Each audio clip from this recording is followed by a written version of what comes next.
Chers auditeurs et auditrices de la première heure, bienvenue sur Erreur Critique, le podcast qui épice ses débats et pimente votre quotidien. Fini les pellicules, épisode 3, c'est parti.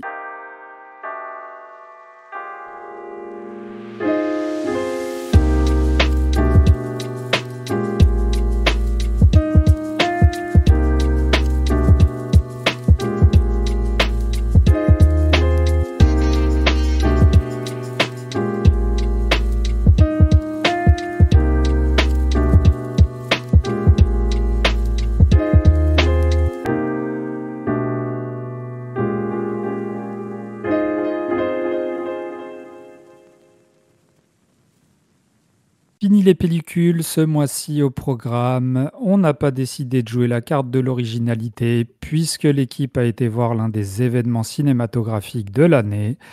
Suite directe du premier volet réalisé par Denis Villeneuve, je parle bien sûr du volet numéro 2 de Dune qui passera à la moulinette de nos critiques.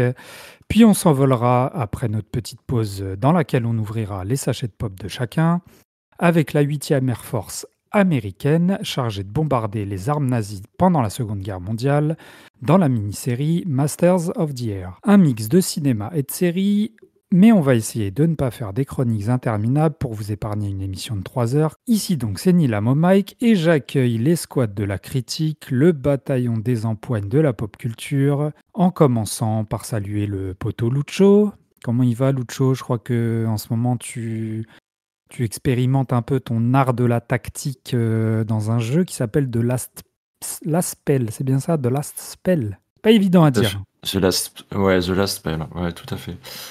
Donc du coup, comment dire, je me bute pas mal à ce jeu, ouais, en effet. Ouais, c'est ça. Mon petit péché, les Tower Defense, ça fait longtemps que j'ai un petit truc pour ça, quoi. Mais il est très bien le jeu. Ok. On a également l'ami Dave, l'homme qui, entre deux changements de couche, s'essaie à des jeux qui lui tombent des mains. Après Ouais. Pacific Drive, c'est Inscription qui t'a un peu, voilà, qui n'a pas trouvé grâce à tes yeux, c'est ça? Non. Et du coup, je suis fait pour, je vais me faire un bon petit Mario. Donc là, je suis sur Super Mario Bros. Wonder. Ah oui, Et là, je prends du qu'est-ce que plaisir. j'aimerais. Ah bah ouais. Ah ouais, je prends du plaisir. Je J'en te parlerai jalouserais sans doute presque. dans un petit fable, je pense. Ah, Je pourrais en parler. Dave et son art du spoil. Ouais. C'est plus, Bon, c'est pas du plus un spoil, c'est teasing. pas du là. Non, c'est spoil. plus du spoil. Non, c'est pas du spoil, mais bon. Tu pouvais pas t'en empêcher, hein, mon petit Dave, Non, de l'évoquer. c'est vrai. Non, mais c'est vrai que bah ouais, j'aimerais bien. Moi, j'ai pas de Switch et le dernier Zelda, les deux derniers Zelda et le dernier Mario, les deux derniers Mario, puisque j'ai pas fait aussi le Odyssey. Et c'est des typologies de jeux qui me plaisent beaucoup et qui me manquent, j'avouerais. L'univers Mario, comme ça, un peu Puis c'est un jeu qui a tellement de l'aventure. surprises, tellement de cadeaux, c'est des jeux que tu lances et puis tu te rends compte que tu peux pas lâcher la manette, tu reviens, il y a tellement d'idées. Il paraît que les devs, ils ont eu aucune date limite pour finir leur jeu. Ils ont dit, vous prenez tout votre temps pour le faire. Alors, je sais pas si c'est vrai, c'est ce que j'ai entendu. Et voilà, t'as 1000 secrets, t'as des mondes, enfin, c'est génial, quoi. C'est génial. Ouais. C'est Mario. C'est Nintendo, c'est Mario, quoi. Ils ont une façon de faire bien particulière. Hein. Exactement. Ils détonnent un peu, et ça depuis de nombreuses années. Et on a aussi le retour d'une personne qu'on n'a plus vue depuis. Oula, je ne compte même plus les les podcasts, même si ça fait que 7 mois, donc en fait, il n'y en a pas eu tant que ça. Mais qui se... on l'entend déjà, c'est extraordinaire, oh là là, c'est les joies du direct. Mais qui es-tu, mystérieux personnage? Mais je brûlais d'impatience de manifester. Et oui, voilà Guilou de retour pour venir parler un peu cinéma. Oh, le Guilou. Oui. Le Guilou, il est là, notre bibliothécaire du 9-3. Il est présent ce soir. Bah, ça fait plaisir, merci d'être... du 9-2. Ah, d'accord. Oui. Ah oui, t'es où? Ah, je pensais que tu t'as fait à côté de chez toi, tu vois. Non, pas encore, voilà. Ok, bon. Et ben en tout cas, ça fait plaisir de te revoir parmi nous, parce que C'était quoi la dernière fois? Est-ce que c'était pas pour De Beer quand tu étais venu pour la dernière fois? Je pense que j'avais fait un petit passage aussi pour le bilan 2024 au mois de janvier. Ah oui, exact. Oui, exact. Et c'est vrai. J'étais venu donner quelques bah conseils. écoute, Et puis, bon. ça fait plaisir. Et puis bon anniversaire au passage, parce que moi j'étais pas présent à l'événement le week-end dernier ou il y a 2 semaines, je sais plus. C'était Donc il y voilà. a une dizaine de jours. Merci. Eh ben, je t'en prie, mon Guilou. Bah, merci à toi d'être là parmi nous. Et on salue au passage les 2 autres poteaux, Anthrax et Yann, qui nous rejoindra tout à l'heure pour l'autre chronique. Mais sans plus tarder, les poteaux, on va débarquer maintenant dans le vaste monde interstellaire de Dune 2 et on va essayer, à l'instar du héros Paul, a.k.a. Usul, d'user de notre don de préscience pour savoir si le film de Villeneuve fera date et continuera de faire parler de lui dans plusieurs années. C'est juste après ça.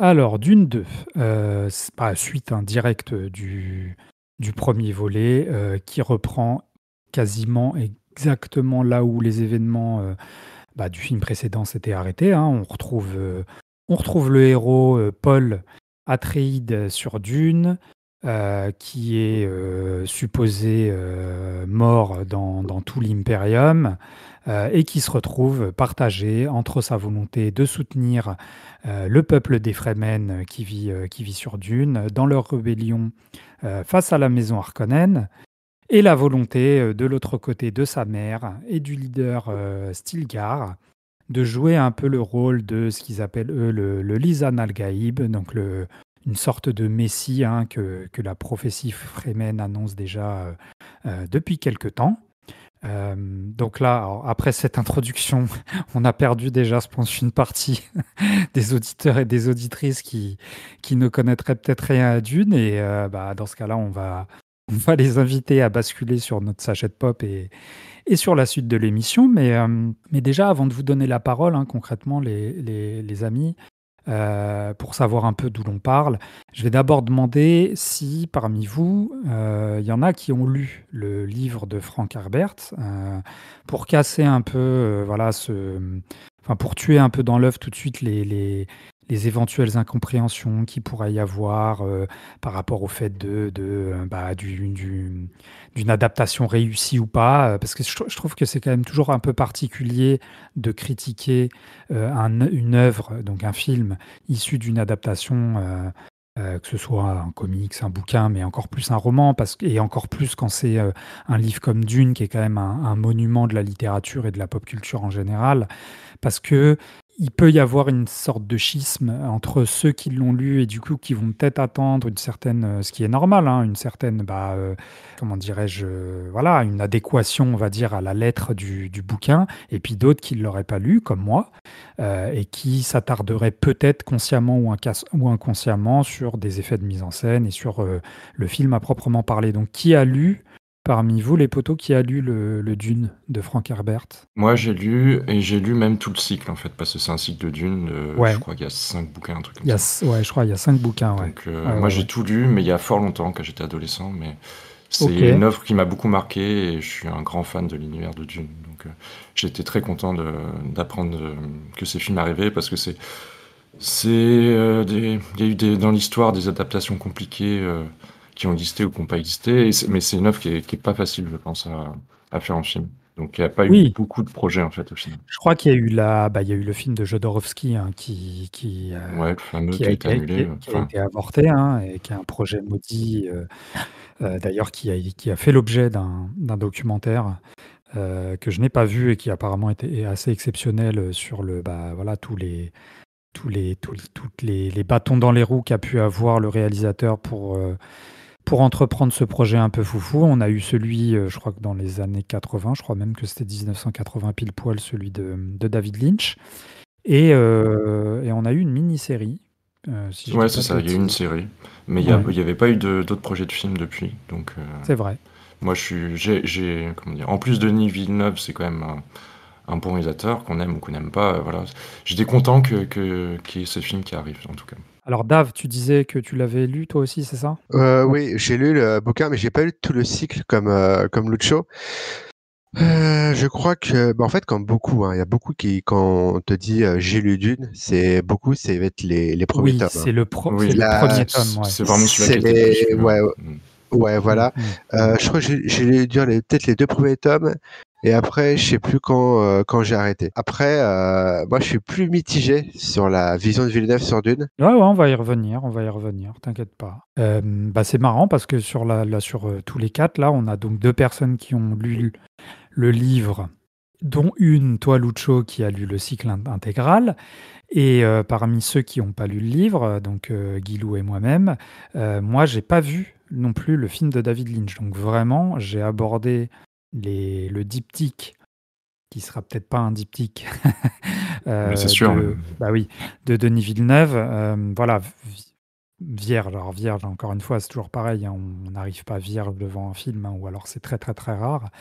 Mais bon, ça va être intéressant. Je vais juste, moi, repasser un petit peu parce que j'avais lu et mes impressions un peu sur le tout premier, où j'avais été un peu mitigé. Dans le sens où j'avais trouvé Villeneuve assez, comment dirais-je, moins flamboyant que ce qu'on pouvait avoir vu dans Premier Contact.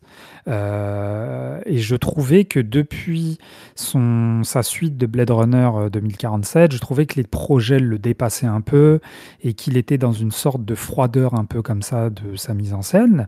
Mais néanmoins, dans le premier, je trouvais qu'il était coupé en deux, où dans la première partie, on voyait très bien les points de passage scénaristiques de l'avancée, hein, de Paul, voilà, donc comment il s'entraîne avec son mentor, l'espèce de lore un peu qui s'installait, tout ça. Et en fait, je m'ennuyais un petit peu, et jusqu'à l'arrivée sur la planète Dune, à proprement parler, où j'avais retrouvé un peu son souffle, ces grands plans comme ça, presque métaphysiques, avec des espèces de nappes sonores qui surgissent un peu comme ça et qui pètent le plan. Et j'avais retrouvé voilà, le Denis Villeneuve que j'aimais bien, avec cette figure un peu de Timothée Chalamet qui pour moi, crevait l'écran. La suite, elle vient de sortir. Je pense qu'elle fait quand même pas mal de bruit. Oui, donc Lucho, toi qui as lu donc le cycle intégral de Dune, tu me disais, alors c'est vrai que Villeneuve, c'est quelqu'un qui a un sacré pédigré quand même, qui est passé par pas mal de genres, avec Prisoners. Il a été révélé notamment par un film qui s'appelle Incendie, voilà, qui est un drame comme ça, intimiste, assez percutant. Il est passé par le film un peu aussi, le thriller guerrier, le thriller, on va dire, mafioso, un peu très réaliste, Sicario. Qu'est-ce que tu penses, toi, de son entrée un peu dans la science-fiction, et puis qu'est-ce que tu penses de ce Dune 2, quoi, plus globalement, pardon. Alors pour parler de Villeneuve, en premier, moi j'ai un avis parfois un peu partagé sur ces films, clairement. Après, il y a des projets très différents, mais tu parlais de Premier Contact, pour moi c'est son meilleur film, en tout cas c'est celui-là qui m'avait vraiment mis une claque. Et le début vraiment, on va dire, de son mode gros budget avec Blade Runner 2, moi j'avais été un peu déçu. Donc je savais pas trop quoi m'attendre à l'adaptation de Dune. Même si Blade Runner 2, c'est un bon film, hein, mais c'est juste que voilà, je trouvais pas forcément à la hauteur de mes attentes. Et contrairement à toi, moi, le premier film, du coup, c'est passé comme une lettre à la poste. C'est-à-dire que je sais plus quelle durée il fait, mais je savais pas quand est-ce que ça allait. Ouais, bien 3 heures. Je savais pas quand est-ce que ça allait s'arrêter dans le récit. Et quand le film s'est arrêté, en fait, moi, j'étais prêt à enchaîner la suite et à reprendre 3 heures de film direct, quoi. Ok, J'étais vraiment rentré dedans, quoi.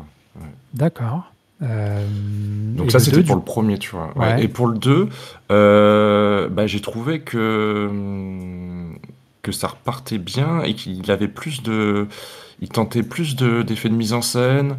Il y avait quand même plus d'action, qui est aussi lié à ce qui se passe dans l'histoire. Oui. Et je trouvais que le rythme était plus soutenu, même si dans le premier ça m'avait pas dérangé, mais je peux comprendre que certaines personnes pouvaient peut-être trouver ça un peu lent sur certains moments. Et du coup, non, franchement, moi, je suis ravi de ces deux films pour l'instant. Ça peut paraître parfois un peu sage, peut-être, dans la mise en scène, mais c'est quand même des films à très gros budget. Et honnêtement, pour ce type de blockbuster, moi, je trouve que c'est les meilleurs que j'ai vus depuis longtemps, en fait. C'est hyper qualitatif, quoi. On peut toujours trouver des choses à reprocher, mais franchement, il y a vraiment rien de choquant. Moi, par rapport à l'idée que j'en avais des films, des livres, je trouve que la DA et les effets spéciaux marchent très bien. Tu t'y crois, t'es immergé.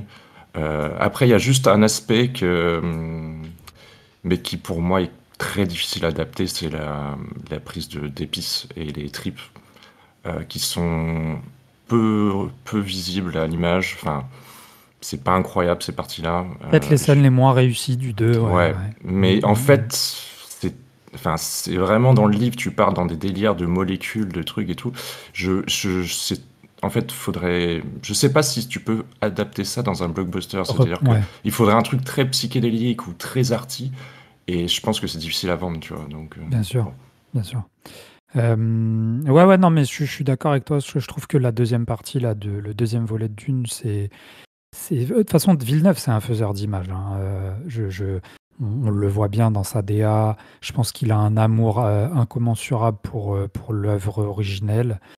Même quelqu'un comme moi qui n'a pas lu le bouquin, euh, tu sens en fait que dans son choix de colorimétrie, dans son découpage, dans la volonté d'aimer tous ces personnages, enfin, tu sens que il y a forcément des choix à faire, hein, comme toute entreprise de ce type-là. Et bien évidemment, tu l'as souligné par rapport au budget aussi qui lui est alloué. Euh, mais voilà, il y a quelque chose comme l'ordre d'une évidence qui transparaît, d'un amour pour l'œuvre. Et Mm. même si j'ai pas été totalement emballé, je trouve que voilà, c'est une entreprise qui est respectable. Et je pense qu'il y a peu de réalisateurs qui auraient pu faire mieux. Donc, Dave, toi, tu ressens comment là entre le 1, le 2? Alors, bien sûr que l'idée, c'est de parler un peu plus du 2, mais si tu as des choses aussi à redire sur le 1, n'hésite pas, hein, c'est l'intro, donc on est là pour ça. C'est vrai que moi, Dune, c'est un livre qui m'a tellement emporté. Et moi, j'ai toujours eu du mal avec la vision artistique de Villeneuve sur Dune. J'arrive pas, en fait, sur le 1, ça m'a sorti du film. Sur le 2, j'ai accepté la chose, donc j'ai pu plus apprécier le 2 qui est un. En fait, ça va être paradoxal, mais c'est Dune 2, je trouve que c'est un film, j'ai rien à redire parce qu'il est bien filmé, les acteurs jouent bien, j'ai pas vu le temps passer. Comme disait Lucho, des blockbusters comme ça, moi j'en veux bien tous les jours. Mais il y a peu de chances que ça fasse partie de mes films que je retiendrai cette année parce que comme je disais, c'est que moi quand j'ai fait le bouquin de Dune, j'imaginais pas du tout comme ça en fait dans la vision artistique. Moi, je suis plutôt style Mobius en fait, vraiment ce style en fait. Et c'est dès que je l'ai lu, c'est ce que j'ai eu tout de suite en tête. Donc ça me bloque un petit peu. Ils ont fait non franchement le bouquin il est très bien adapté. Il y a rien à redire. On sent Villeneuve, il aime ce cycle-là parce qu'il a mis tout son talent. Les acteurs, moi j'adore l'acteur espagnol Javier Bardem en Fremen qui est top et tout. Je pense que je l'ai préféré au premier, au final. Plus d'action. En fait, c'est surtout, je pense que je l'ai plus apprécié parce que j'ai réussi un peu à me dédouaner, en fait, de mettre de côté que, ok, il a pas adapté comme je l'entends, mais c'est pas grave, c'est sa vision à lui. Oui, c'est ça. Là, je vais paraphraser un peu Mehdi qui disait lors du podcast spécial critique, qui disait que Ça devait devenir le totem. non, mais c'est ça. Non, mais parce que là, je trouve que c'est très à propos. C'est-à-dire que tu peux pas juger une œuvre à l'aune de ce que tu attendais d'elle et qu'elle ne te propose pas. Tu vois ce que je veux dire? Je trouve bien que sûr, bien sûr. toute l'intelligence de celui qui va donner son jugement de valeur et celui qui va critiquer une œuvre, c'est de savoir tant bien que faire se peut, essayer de faire la part des choses. C'est-à-dire que, ok, tu as lu le livre, tu attendais forcément, quand tu lis un livre, ça génère des images, a fortiori quand c'est un roman de science-fiction, etc. Donc oui, tu avais des attentes. elles n'ont pas été cochées parce que justement, toi, tu attendais une esthétique un peu plus peut-être à la Möbius, etc. Mais quand bien même, une fois que tu mets ça de côté, moi, en fait, ce qui m'intéresse, c'est que tu m'expliques pourquoi la DA elle te dérange, en fait. Qu'est-ce qui te gêne dans cette DA, tu Parce vois? que comme j'ai expliqué, c'est que quand j'étais Tu la London, trouves quand quoi? j'étais, Très, très froide? Tu la trouves très, ouais, en fait, trop ouais, en fait, science-fiction, trop. je crois que je la trouve trop froide, en fait. Que moi, moi, j'imaginais, tu sais, plein de couleurs, le sable. Toi, le sable, il y avait plusieurs nuances. Alors là, Villeneuve, il utilise vraiment la même nuance. Alors, le film, il est super beau. Il y a pas, les couleurs sont magnifiques. Là, mais voilà, moi, c'est tout bête, mais c'est son imaginaire à lui, en fait, à Toi, Villeneuve. t'attends peut-être plus un truc C'est quand tu lis, genre space opéra, un peu plus flamboyant, un peu Star Wars, quoi, en gros, non? alors, pas dans, pas dans l'histoire, pas quand ça Non, part, non, pas non, dans l'histoire, mais pas dans l'histoire, mais dans la couleur, ouais, quelque chose de vraiment. Vous avez parlé tout à l'heure du réalisateur là qui avait fait un film 2 qui était avorté. Et Jodorowsky. bah, c'est ça en fait. Moi, c'est ça en fait pour moi Dune. C'est vraiment d'accord. ces couleurs. Et tu vois, j'ai lu Dune, je connaissais pas du tout les existences de ce livre, de ce film, Hmm. pardon, qui était en préparation. Je sais pas si toi, Nilam, t'as vu des artworks du projet avorté de Jodorowsky, Non. mais en termes de design et tout, enfin, ça a vraiment rien à voir. Donc, Ouais. Et c'est le deux. documentaire apparemment est fou, hein, Mm. sur justement ce projet un peu avorté. Mais oui, apparemment c'est une vision qui était un peu plus peut-être décalée, alors qui s'inscrit pas à la même époque non plus, hein. Faut pas oublier que Non, puis je pense pas qu'il y ait une adaptation qui soit plus juste qu'une autre, en fait. ouais. Mais par contre, c'est vraiment des designs peut-être plus organiques, euh, ouais, peut-être plus originaux, on va dire, plus inattendus que Ok. la version de Ok. Villeneuve, quoi. Hmm. Mon ami Guilou. Non, on va passer à mon ami Guilou quand même. On va Je passer à suis mon là. ami Guilou. Alors, dis-nous tout. Est-ce que, bon, j'imagine que tu as vu le 1. Donc, toi, tu es comme Eh moi, ben tu non, pas lu le. Ah! Ah j'ai ouais? pas vu le 1 en plus, quoi. Ah, ok, d'accord. Ah, bah, Ça fait d'accord. partie d'un Alors, tu as moment dû être où perdu, là. j'ai eu moins le temps d'aller au cinéma. Eh ben, figure-toi que pas tant que ça, quand même, quoi. Moi, je trouve D'accord. Après, je savais que j'avais pas tous les éléments, mais je sais pas. Après, je vais te dire, je sais pas si ça a le défaut de ses qualités, mais je trouve que euh, c'est à des gens qui n'ont pas vu le 1 et on a et essaye quand même d'expliquer les enjeux de l'intrigue. C'est quand même assez clair. Effectivement, t'as pas tout les enjeux de pourquoi il est sur cette planète, quel est ce problème au niveau de l'Empire. J'ai regardé un petit peu après et c'est vrai que ça m'a permis d'avoir d'autres éléments de compréhension.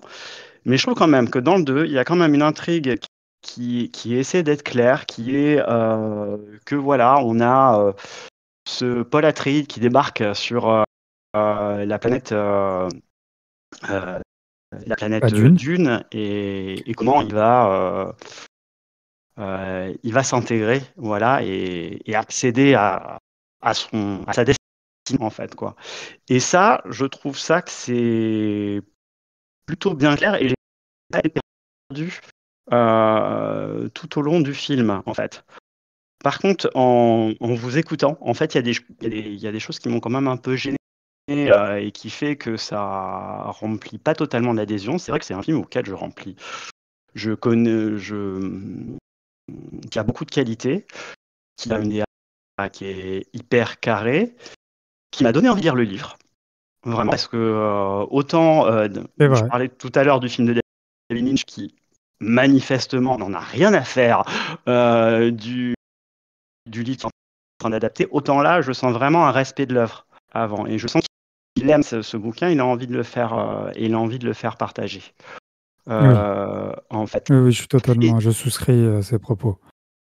et je pense, et vous avez parlé beaucoup de sa vision artistique, qui est quand même, et je suis d'accord avec toi, Dave, elle est quand même très froide et très mathématique. En fait, c'est plutôt les grands grands bâtiments, les grands plans très, très flamboyants qui Ouais, l'intéressent. ouais. Et j'aurais aimé, c'est vrai, que ce soit un petit peu plus organique, un petit peu plus proche des personnages aussi, pour que ça, pour vraiment que je sois complètement emballé par le film.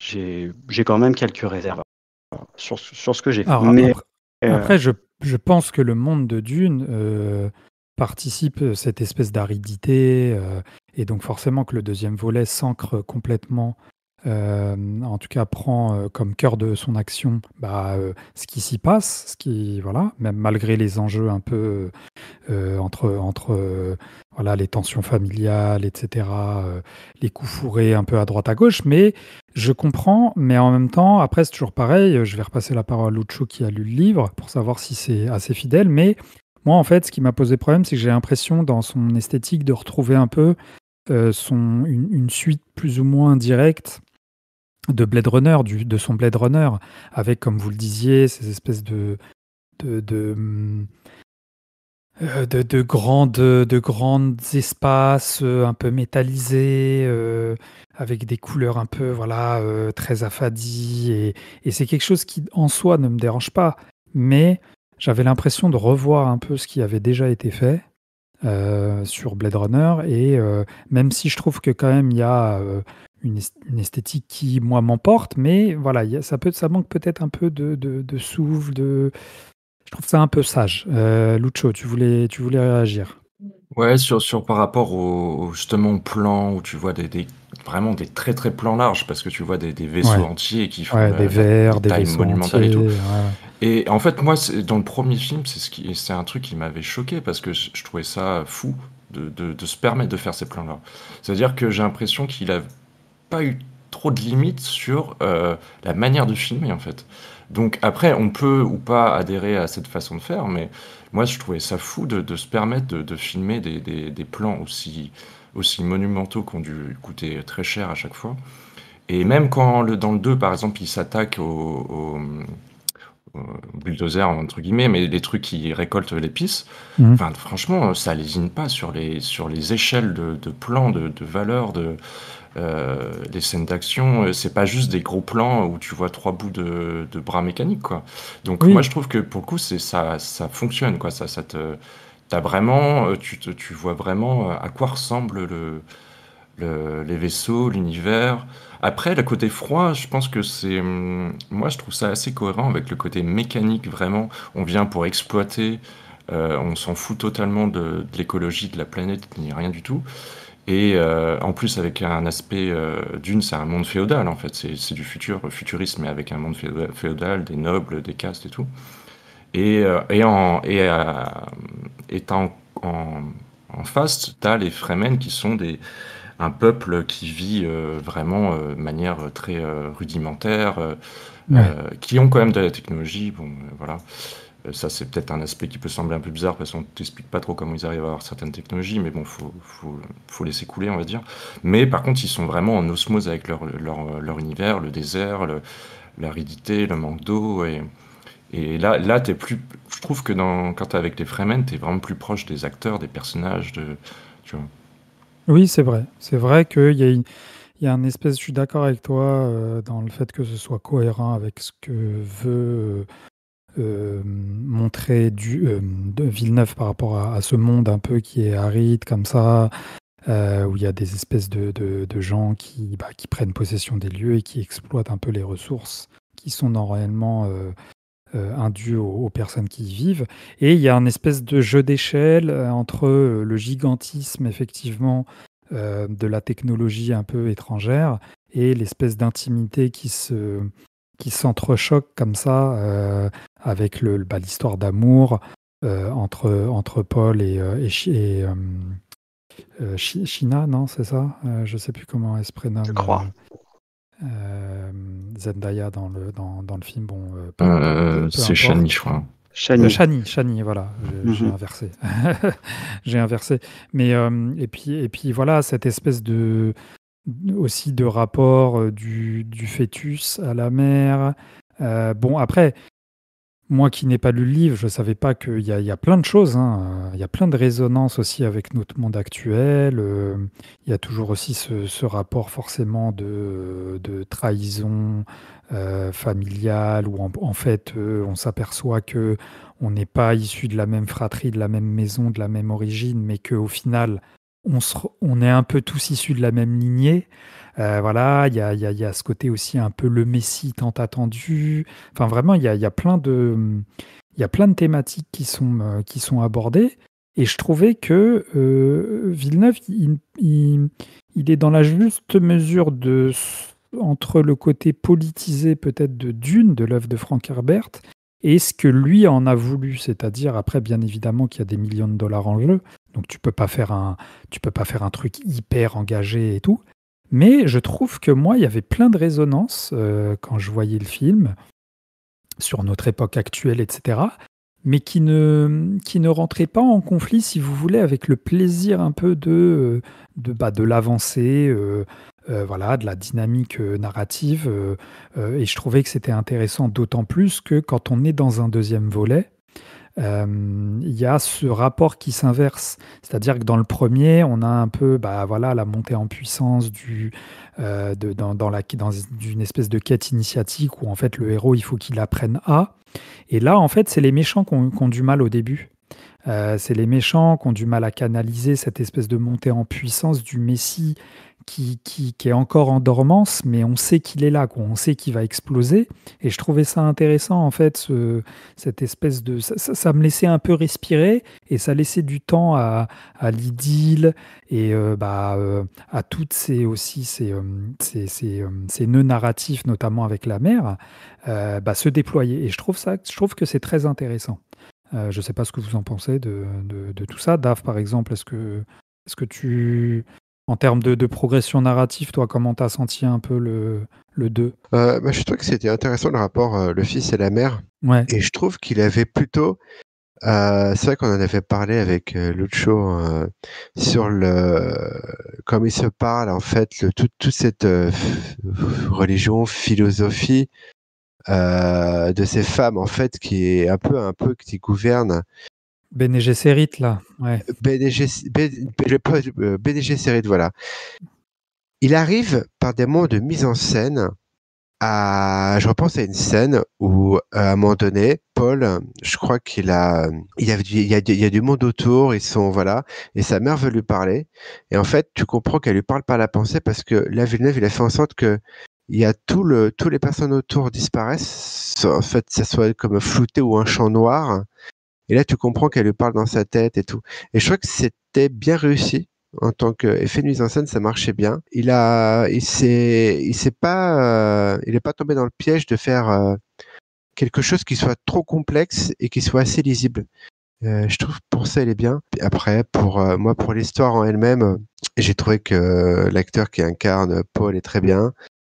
Mais si on sent petit à petit dans le film, on sent son évolution qui arrive pas d'un coup comme ça, en fait. Oui, On sent c'est petit à petit et on voit l'apothéose quand il dit je suis le Messie et il dit je suis le Messie parce que toi t'as fait ci, t'as fait ça. Ça marche bien. Mais c'est un film que j'ai apprécié, hein. C'est ça, c'est ça qui paraît que j'ai apprécié, mais que j'arrive pas à le mettre dans les films qui m'ont marqué. Oui, après ça, c'est bon, on n'est pas là pour faire de la catégorisation. Tu auras le bilan de l'année pour, pour dire quel film t'a plus marqué que les autres. Mais ouais. je trouve quand même qu'il y a une fluidité pour reprendre un peu sur ce que tu disais, Dave, c'est que effectivement, malgré la complexité quand même du monde de Dune, la mise en scène de Villeneuve réussit. Moi, à aucun moment, j'ai été perdu. Et ça, pour un film quand même qui fait 2h40, je crois, 2h45, 2h50, quelque chose comme ça. Je trouve que c'est un tour de force quand même. C'est-à-dire qu'il y a peut-être un moment où je me suis dit, alors attends, où est-ce que je suis Je crois que c'est quand ils arrivent dans l'espèce de repère de son père, avec celui, le combattant là, qu'il Avec les têtes nucléaires et tout ça, là. Ouais, voilà. Il y a eu un peu peut-être ce moment-là où j'étais un peu dans le flou de ça, un peu perdu, où je me disais, attends, ouais, lui c'est qui, tout ça, machin. parce qu'après, c'est vrai que le Dune 1, je ne l'ai pas revu, donc c'était un peu flou. Mais sinon, je trouve qu'il y a une espèce de fluidité dans la narration. Et à aucun moment. Alors, il y a peut-être un personnage, le personnage de Léa Seydoux, moi, qui me. Bon, je sais pas, je me pose encore la question, même si je peux comprendre que c'est pour appuyer le fait que voilà, la lignée des Bene Gesserit essaye de prendre un peu le contrôle voilà, dans chaque maison, on va dire. Mais bon, il y a voilà, peut-être un ou deux passages que j'aurais coupés, mais sinon.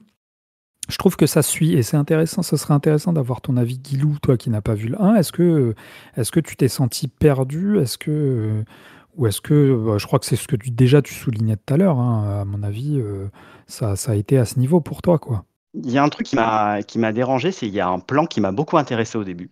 On a une forme de triangle. Paul Atreides vient de débarquer chez les Fremen. Il a été récupéré. Et il y a un groupe de Fremen qui sont en train de parler de prophétie. Tu es l'élu, tu es l'élu. Et à côté, il y a le groupe qui est mené par Zendaya et qui explique à Paul, mais en fait, non, non, tu es un étranger là. Et en fait, tu vas devoir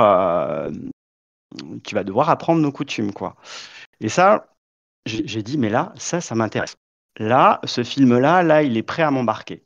Et ben, je trouve que cette dimension est très exploitée, en fait, quoi. Très, très exploitée, cet effort d'intégration. Il est tout de suite très vite intégré. On voit un rituel, mais on sent très peu de difficultés. Et ça, lui, c'est un peu. On nous prépare des choses et ça n'arrive pas. Donc ça m'a un peu perturbé. Bah, Et ouais, après, je suis pas entièrement d'accord parce que je trouve qu'on les voit, les étapes par lesquelles il passe quand même, hein. C'est-à-dire qu'au début, il y a des copines de sauce adulcinée qui se moquent de lui et qui parlent donc dans la langue qu'il est soi-disant censé ne pas comprendre, alors qu'en fait, il la comprend très bien. Il doit quand même chevaucher l'un des vers de sable les plus gigantesques qui a été donné. Euh, Enfin, tu vois, il va dans le sud pour quand même se confronter aux soi-disant fondamentalistes. C'est comme ça qu'ils se font appeler du peuple de Dune. Donc, je trouve quand même que sa façon d'intégrer dans le fil de la narration de Villeneuve, on la voit quand même de façon très expressive, quoi.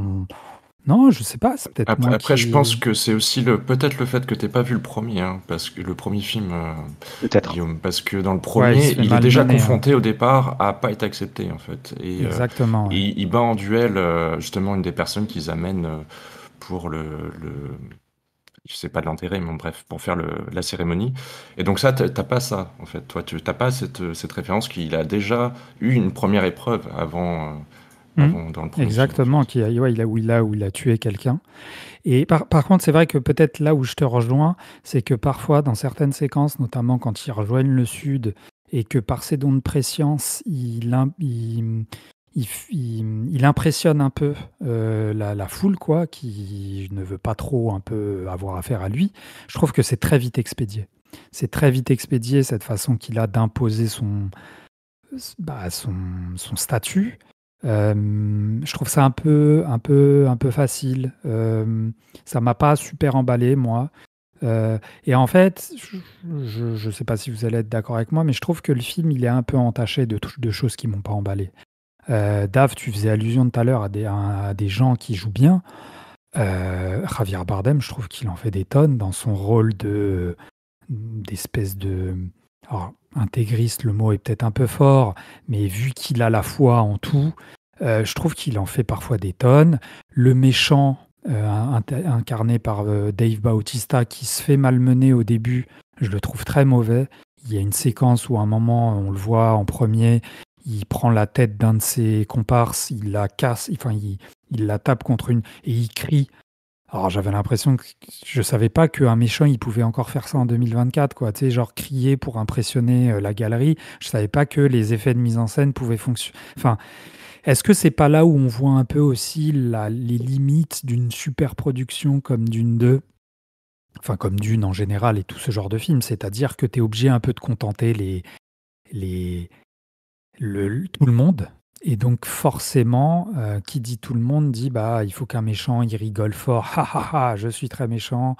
Bon, moi très honnêtement, à part le couple Zendaya, Timothée Chalamet, même Rebecca Ferguson dans le rôle de la mère, je trouve qu'elle a des moments un peu où elle surjoue un peu quoi. Tu vois. Est-ce que c'est aussi son rôle qui veut ça peut-être?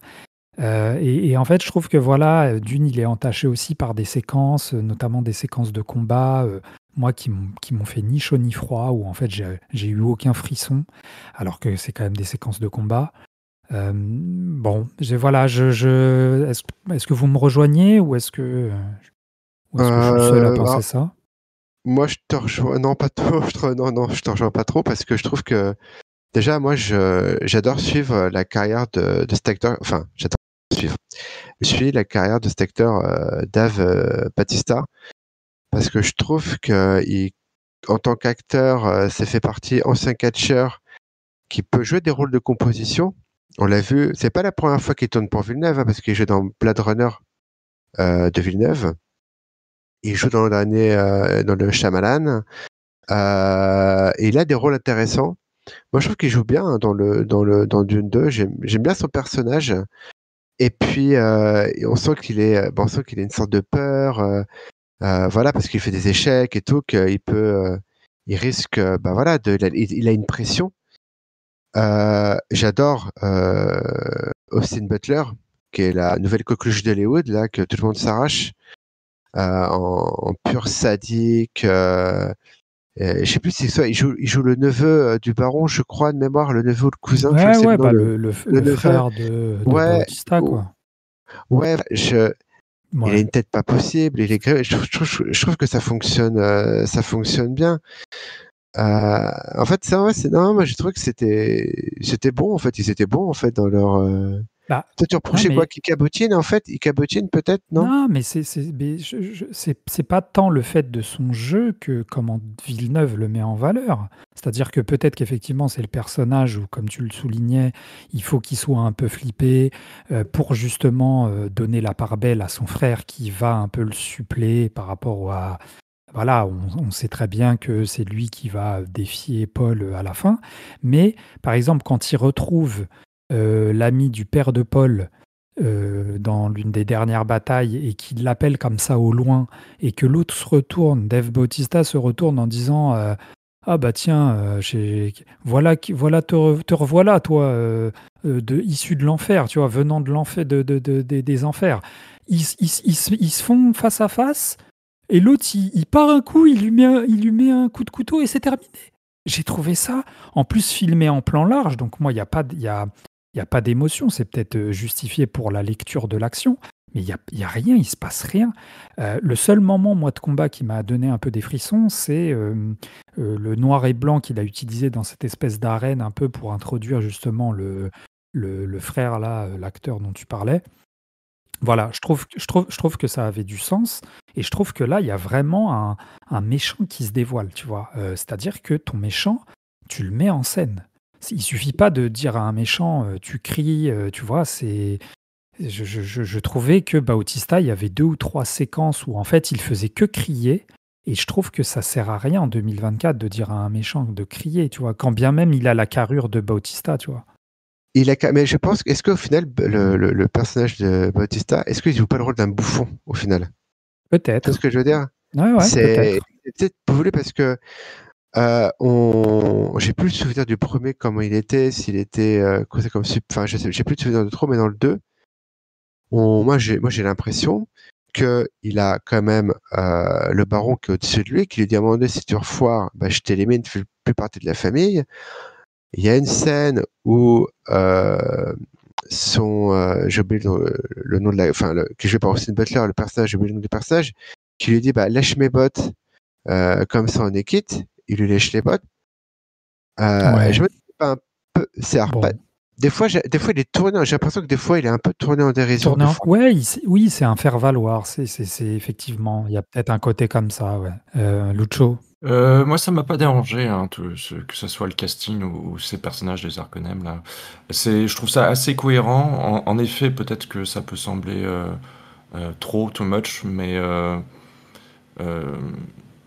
en fait, oui, il y a de la caricature, mais je trouve que ça fonctionne en fait dans le récit, dans la narration. Et pour le coup, c'est sûr comment dire, Austin Butler s'en sort mieux, mais je pense que c'est le personnage qui est le côté un peu justement malsain, tout ça, tu le ressens quoi, tu le vois bien. Alors que Bautista, c'est plus simple quoi. Mais franchement, moi, ça m'a vraiment pas dérangé cet aspect-là. Je trouve que ça, voilà, ça montre, voilà, les Harkonnen, la cruauté, tout ça, et en fait, t'as aussi l'aspect un peu consanguin, et Oui. après, t'as le fait qu'ils sont au final manipulés par les Bene Gesserit, qui manipulent tout le monde en fait. Mhm. Et ça, je trouve que le film te le montre, quoi. Et c'est pour ça qu'il y a le personnage de Léo Seydoux, et contrairement à toi, je pense qu'il est important. Ça montre, voilà, en sous-main ce qui se passe depuis peut-être des milliers d'années, je sais pas, tu vois. Et que elles sont discrètes, c'est un peu les émissaires des rois, mais en fait, c'est elles qui contrôlent, quoi. C'est elles qui Ouais. vraiment contrôlent le monde et l'ordre. C'est elles qui ont créé la prophétie qui, au final, se retourne un peu contre elles parce que elles pensaient peut-être pas que ça allait aller aussi loin. Ouais, c'est ça, ouais. Et donc tout ça, et puis l'aspect vraiment religion, messie, tout ça, euh, c'est quelque chose qui se développe bien dans le film. Même Paul qui, au début, refuse un peu son statut, euh, et finit par l'accepter. Après, moi, j'ai une grille de lecture un peu plus poussée parce que, en fait, dans le livre, tu ressens mieux les visions, le côté préscience de voir tous les futurs possibles et tout ça. C'est abordé dans le film, mais si t'as pas tout le contexte, surtout que enfin, c'est vraiment quelque chose de central et qui est primordial dans tout le cycle, c'est vraiment le fait qu'il arrive entre ses capacités qui sont finalement génétiques parce que il a été créé entre guillemets de croisement, d'alliance, de mariage et tout, et l'épice qui fait que en fait euh, je sais même pas comment tu pourrais survivre à ça, c'est-à-dire qu'il voit en permanence tous les futurs possibles et lui il Mhm. navigue dans ça. Donc, et en fait, ça passe très vite. Le moment où il prend l'épice, il devrait mourir, et il se réveille, et c'est sa dulcinée qu'elle a et tout. Moi, j'ai senti un cut. C'est-à-dire que je me suis dit, en fait, si un jour il y a une final cut, tu rajoutes allez, 15-20 minutes sur ce moment-là Pour ça, pour ouais. comprendre comment il s'en sort, comment il ne meurt pas alors que les hommes sont censés mourir quand ils prennent cette drogue. Et, Ouais. et ça, je pense que ça manque dans la compréhension du récit si du coup t'as pas lu le livre parce que tu perds une partie importante de l'information. Oui, non, non, mais oui, je te rejoins, Lucho. Même moi, je l'ai ressenti, alors que j'ai pas lu le livre, ce truc un peu de cette sensation que peut-être qu'il aurait fallu développer un peu parce que donc ça dulciné, là, je vais l'appeler comme ça. Donc Zendaya vient à son chevet et juste par voilà un petit contact et tout, boum, il se réveille et tout de suite c'est ouais, non, je vais mieux. Alors qu'on n'a pas senti justement cette difficulté qu'il a Moi, à je pense qu'ils l'ont sortir un peu. filmé et qu'ils l'ont pas mis dans le montage Ouais, en qu'ils fait. l'ont. Mais après, c'est vrai que bon, C'est sur des projets comme ça, on se doute bien que de toute façon, ça a dû être un crève-cœur pour lui de faire des choix et je pense qu'il doit y avoir je sais pas combien d'heures de rush et qu'à un moment donné, oui, il faut couper.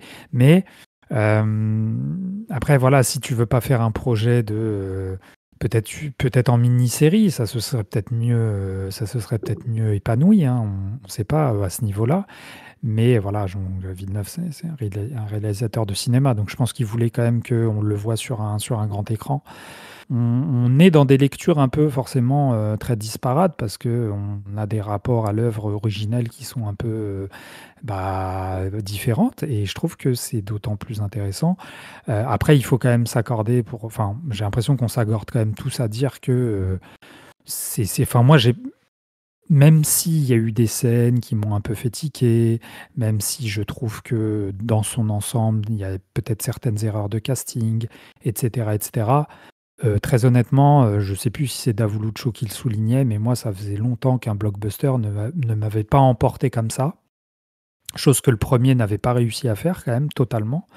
Et en fait, les 2h40, bah, je les ai pas vus passer. Et à un moment donné, cet argument, bon, on peut l'utiliser à tout va, mais il a du sens, quoi, parce que ne pas regarder sa montre une seule fois et ne pas trouver le temps long, même si... En fait, j'étais captivé par ce que j'avais toujours un truc à ressortir, même des séquences qui m'ont un peu... voilà, qui m'ont un peu gêné.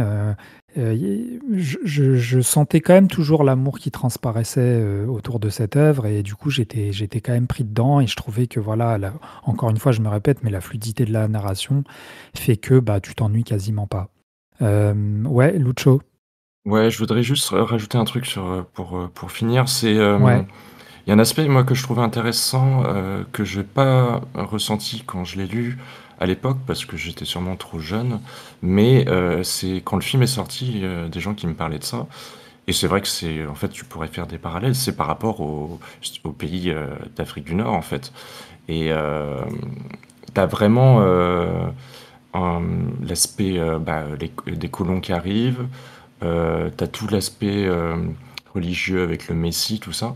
C'est et puis, enfin, il y a énormément de mots qui sont issus de l'arabe ou des choses comme ça. Et en fait, c'est vrai que c'est pas des choses que moi j'avais perçues adolescent, parce que j'avais lu ça il y a longtemps. Donc, si j'avais lu le livre aujourd'hui, peut-être que j'aurais perçu ça. Mais je trouve ça intéressant maintenant que le film soit sorti, d'avoir ouais. un peu une ouverture culturelle en fait. Et c'est vrai que Oui, c'est hyper inscrit dans le récit en fait. oui, oui, L'aspect non, mais c'est oriental vrai. et tout. Ouais. Bah, ne C'est hyper serait-ce que par le intéressant ce que tu dis, parce qu'il y a aussi le parallèle avec l'exploitation de l'énergie, en fait, quoi, l'exploitation de Mm. l'épice. Bah, des Bah ressources, oui, ouais. Mm. oui, oui, bien Ouais, des sûr. ressources, effectivement. Et c'est pour ça que je parlais de résonance avec notre monde actuel, hein, parce que ce soit dans une thématique religieuse, que ce soit par rapport à ce qui se passe géopolitiquement parlant en ce moment, que ce soit esthétiquement par ce choix du désert et effectivement de termes qui sont issus de l'arabe, bah oui, forcément qu'il y a une lecture analytique qui pourrait prendre, je pense, qui pourrait faire l'objet d'une thèse en soi autour de cette œuvre. C'est Et clair. je pense que la suite de... D'ailleurs, bon, bah, on ne l'a pas abordé, on peut conclure là-dessus, mais très clairement que... alors, Denis Villeneuve, lui, avait dit que, bien évidemment, qu'il partait, qu'il avait signé un contrat pour deux volets, mais que si jamais voilà, il y avait possibilité d'en faire un troisième, qu'il ne dirait pas non. Bon, bah, je pense que là, c'est clair, hein, que ce soit par rapport au petit plan de la sœur qu'on voit dans une préscience de Paul, ou que ce soit même la fin où on voit Zendaya, bah, un peu, voilà, un peu. Mm. Et forcément que ça l'a refroidi, le fait qu'il demande la main de la princesse voilà, de l'Imperium. Bon, bah, tout ça fait que je pense que, vu qu'il cartonne au box-office, bon, Oui, je pense qu'il y aura la un troisième partie. Hein. un petit Enfin, Ça a troisième été partie. il y a confirmé, pas trop. la partie 3. Hein. Elle a été Ah, ça confirmée. a Hein. été confirmé? Bon, Ça a bah, été écoute. confirmé. Il y a même une série qui est en préparation qui va se passer 1000 ans avant. 1000 ans avant les événements de Dune. Je sais plus sur pour quelle chaîne. Et j'en profite pour juste rajouter la présence Oui, rajoute. de Christopher Walken, que j'avais pas vu depuis longtemps et qui est juste excellent en empereur. Voilà, et ça fait plaisir de le revoir, cet acteur de légende. Ok. Et bah, on salue Christopher s'il nous écoute. Je suis sûr qu'il écoute je suis sûr qu'il Bien écoute sûr, Erreur bien sûr. Critique C'est dans son obligatoire. penthouse californien. Hein. Est-ce que je peux apporter une dernière note qui serait Bien encore un sûr. autre sujet d'analyse, mais je me suis fait la réflexion que c'est encore le type de récit, mais après c'est pas un récit récent, c'est 65, mais t'as ça dans Avatar aussi, c'est l'étranger qui vient sauver les autochtones. Et voilà, voilà, c'est un schéma que tu retrouves dans énormément de récits, et sans que c'est le cas dans Dune, mais ça demanderait aussi une analyse, ça existe sûrement d'ailleurs, hein, mais Oui, oui, c'est oui. un terme en anglais, je sais plus comment ça s'appelle ça. Mais... Ok. Ok, mais effectivement, oui, je pense que l'œuvre de Dune a dû faire l'objet de plusieurs analyses, qu'il doit y avoir des livres peut-être qui traitent de ce truc-là. Il y a sûrement dû y avoir, tout à l'heure je parlais de thèse un peu pour jouer l'ironie, mais je pense que voilà, il y a beaucoup de choses en tout cas qui s'en dégagent de cette œuvre-là, et je pense que voilà, le film de Villeneuve, il rajoute un petit peu sa pierre à l'édifice. Mais ouais, après, oui, je vois très bien là où tu veux en venir, Lucho, mais ce serait le sujet peut-être d'un autre débat, ça, et qui sort Un jour, peut-être un peu du peut-être. cadre qui sort un peu Ouais. peut-être du cadre du podcast. Mm. Ok les potos, et ben merci pour cette critique de Dune, qui, je le rappelle, était réalisée par Denis Villeneuve, donc Dune volume 2, avec notamment Timothée Chalamet et Zendaya, entre autres, Joel Brolin et d'autres acteurs. Et puis on se retrouvera peut-être pour parler du volet numéro 3. Et après ça, après les dunes de sable, on va manger du maïs parce que c'est l'heure désormais de notre sachet de pop qui frétille d'impatience d'exploser, n'est-ce pas, de croustiller à vos oreilles, chers auditeurs et auditrices. Il y aura peut-être du sucré, il y aura peut-être du salé, voire peut-être de l'épicé, pour rester un peu dans une certaine cohérence avec le film précédent qu'on vient d'aborder. On va donc ouvrir un à un ces petits sachets, et c'est après ce petit entracte musical que vous connaissez bien, le petit jingle des familles que voici.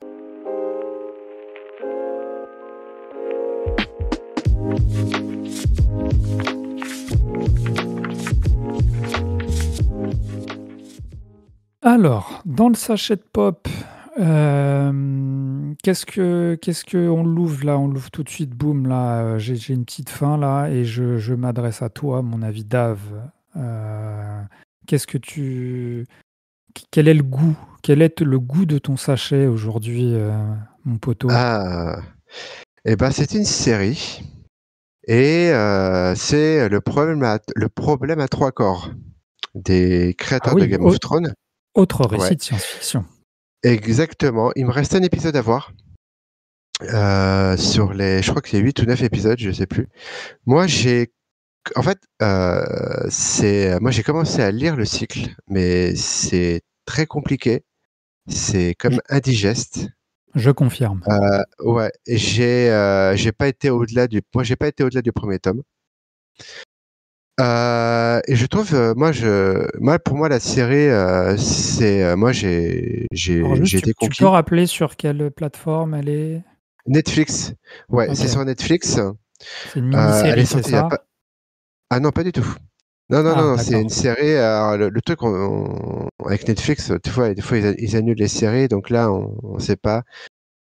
Euh, Ils ont réussi. En fait, moi, quand j'ai lu le bouquin, j'ai trouvé que ça t'emportait. Tu commences en Chine dans les années 60. Après, tu pars dans des millions d'années plus tard. Et je voulais savoir. Mais il y a des thèmes qui sont très techniques. C'est de la RDSF. Moi, j'ai lâché l'affaire. Et Ouais, alors mais j'étais on frustré. rappelle vite fait ce que c'est que la RDSF, très rapidement. C'est en fait ce pan de la science-fiction où on part dans des espèces de descriptions très techniques, Et quasi c'est ça, scientifiques, exactement. et du coup, qui peuvent perturber un public comme toi et moi, qui ne sont pas trop adorateurs des descriptions, où en fait on nous perd. Bon, c'est un genre qui a ses amoureux, la RDSF, mais c'est vrai que moi aussi, je m'étais un peu lancé dans le problème à trois corps en roman, et j'avais lâché prise au bout de la moitié, quoi. Donc vas-y, je te redonne la parole. Ouais. Et ils ont donc les showrunners, ces showrunners-là de Game of Thrones, ils ont réussi à rendre le truc, je veux dire, plus compréhensible, où tu pourras plus digeste. Ils en ont fait, en fait, c'est une série chorale avec plusieurs personnages, où il y a des moments de réflexion. Chaque personnage a son ton à lui. Il y a de très belles choses. Je pense que j'ai été impressionné après parce qu'il y a des mecs qui ont lu le bouquin et qui ont apprécié la série, mais la série, c'est pas le bouquin. C'est-à-dire, c'est pas repris à la lettre. Il y a des raccourcis. c'est quelque chose qui est ultra complexe à adapter. Enfin, franchement, ils sont je crois que c'est quelque chose. Il y a des passages où des fois, tu dis comment tu peux adapter ça en fait. Et en fait, ils ont fait en sorte, je pense, d'essayer de faire que ce soit compréhensible par le maximum de personnes. Et moi, en tout cas, chez moi, ça marche bien. J'ai envie de voir la suite. Là, j'ai que de hâte, c'est de voir le dernier épisode. Chaque acteur joue bien, il y a un beau casting. Moi, j'ai vu que la série se fait plutôt descendre. Bon, moi, franchement, j'ai apprécié et c'est une belle découverte. Voilà, quoi. Ok. Donc, le problème à 3 corps sur Netflix, et il y a une saison 2 qui est Ouais. prévue, j'imagine, c'est ça? Bah, j'espère parce que dans le bouquin, je sais qu'à un moment, tu as des délires en face à terre où tu as plusieurs dimensions, tu as des trucs, tu sais même pas comment ils vont rendre ça possible à l'écran. C'est une série qui va coûter extrêmement cher. Il faut espérer que le public soit là, hein. Parce Ouais, que s'il n'y a pas le public, si ça marche alors, pas, petite question, est-ce que la première saison se suffit à elle-même? C'est-à-dire que est-ce qu'elle finit sur un cliffhanger de malade bah, en... j'ai pas encore, je l'ai pas Ah, t'as pas encore, encore terminé, pardon. Ouais. je l'ai pas encore terminé, mais Ok. je sais pas, Bon. du tout. Ok, bah merci pour la reco, Dave. Donc c'était le problème à 3 corps qui vient de sortir là hein, sur Netflix. On va passer à l'ami Guilou. Mon ami Guilou, je crois que c'est la première fois hein, que tu participes à ce sachet de pop. Qu'est-ce que tu nous as ramené de beau, de bon, de sucré, de salé, de croustillant, de fondant? Bah, ça va être quelque chose de plutôt sucré. J'avais envie de faire le lien Ouais. avec Dune et de vous parler d'une bande originale d'un jeu vidéo qui s'appelle Sable. Et donc, le Tu jeu joues vidéo, pas c'est aux un jeux jeu vidéo, vidéo. mais t'écoutes les BO, c'est cool ça. Oui, Alors, t'as de oui, la chance, tu passes à ça de te dire que je vais pas accepter parce que normalement, le sachet de pop, on parle pas de jeux vidéo, mais vu que c'est de la musique et que tu es c'est de Guilou, la vas-y, je t'en musique. prie. Oui, c'est de la Allez, musique. fais-toi plaisir. En fait, c'est la musique et surtout, ça m'a permis de découvrir un groupe, qui est un groupe de rock un petit peu, on va dire, planant, avec très peu d'instruments et tout, qui s'appelle Japanese Breakfast. Ah Et oui, ah vraiment, oui. c'est eux qui l'ont fait. Et ben, c'est hyper doux, c'est hyper planant. Ça te fait justement, ça donne des images plein la tête. Et ben voilà, t'as une musique qui te fait rêver et qui te détend en fait. Après une journée un petit peu fatigante, vous mettez du Japanese Breakfast et vraiment vous vous sentez mieux après quoi. Donc du coup voilà ma reco. On plane, C'est un double CD, ouais. c'est très très beau, très très belle musique quoi. Ouais, et je sais pas, parce que moi, c'est vrai que alors j'ai pas fait Sable, le jeu dont tu parles, hein, mais j'étais tombé amoureux un peu de la musique qui accompagnait comme ça son marketing et son trailer de lancement. Et je te conseille, sur YouTube, il y a un événement de jeux vidéo qui s'appelle la Summer Game Fest, et la chanteuse de Japanese Breakfast, elle était venue le chanter en live, et franchement, c'est magique. Je sais pas si tu l'as vu, la vidéo. Mais Je l'ai pas vu, mais je te la conseille vivement parce elle me donne des frissons. j'ai découvert sans trop le connaître et vraiment ça a été une belle découverte quoi. Voilà quoi. Et en plus Ouais, très ça nous donne chill et des images planant plein la comme tu tête. le dis. Ouais. Tout à Ok, fait. bah merci mon petit Guilou pour cette reco donc sonore et musicale, donc Japanese Breakfast. On va passer au colonel. Qu'est-ce qu'il a, mon petit colonel Lucho, dans son petit sachet? Bah, moi, c'est un petit sachet spécial. Je vais parler d'un réalisateur, je vais parler d'Ari Aster. Que ça faisait des années, enfin je le découvre après tout le monde, enfin je le connaissais mais j'avais pas vu ses films. Et j'ai commencé il y a quelques mois par Midsommar qui m'a mis une claque monumentale. Sachant que j'ai vu la version longue, hein, qui est mieux pour la compréhension que quand j'ai lu après sur le film, qui est totalement fou et violent et une mise en scène de malade. Et récemment j'ai vu Hérédité, Sachant que moi, je suis pas trop film d'horreur, comme tu le sais. Ah, J'appréhendais pas mal pour le regarder.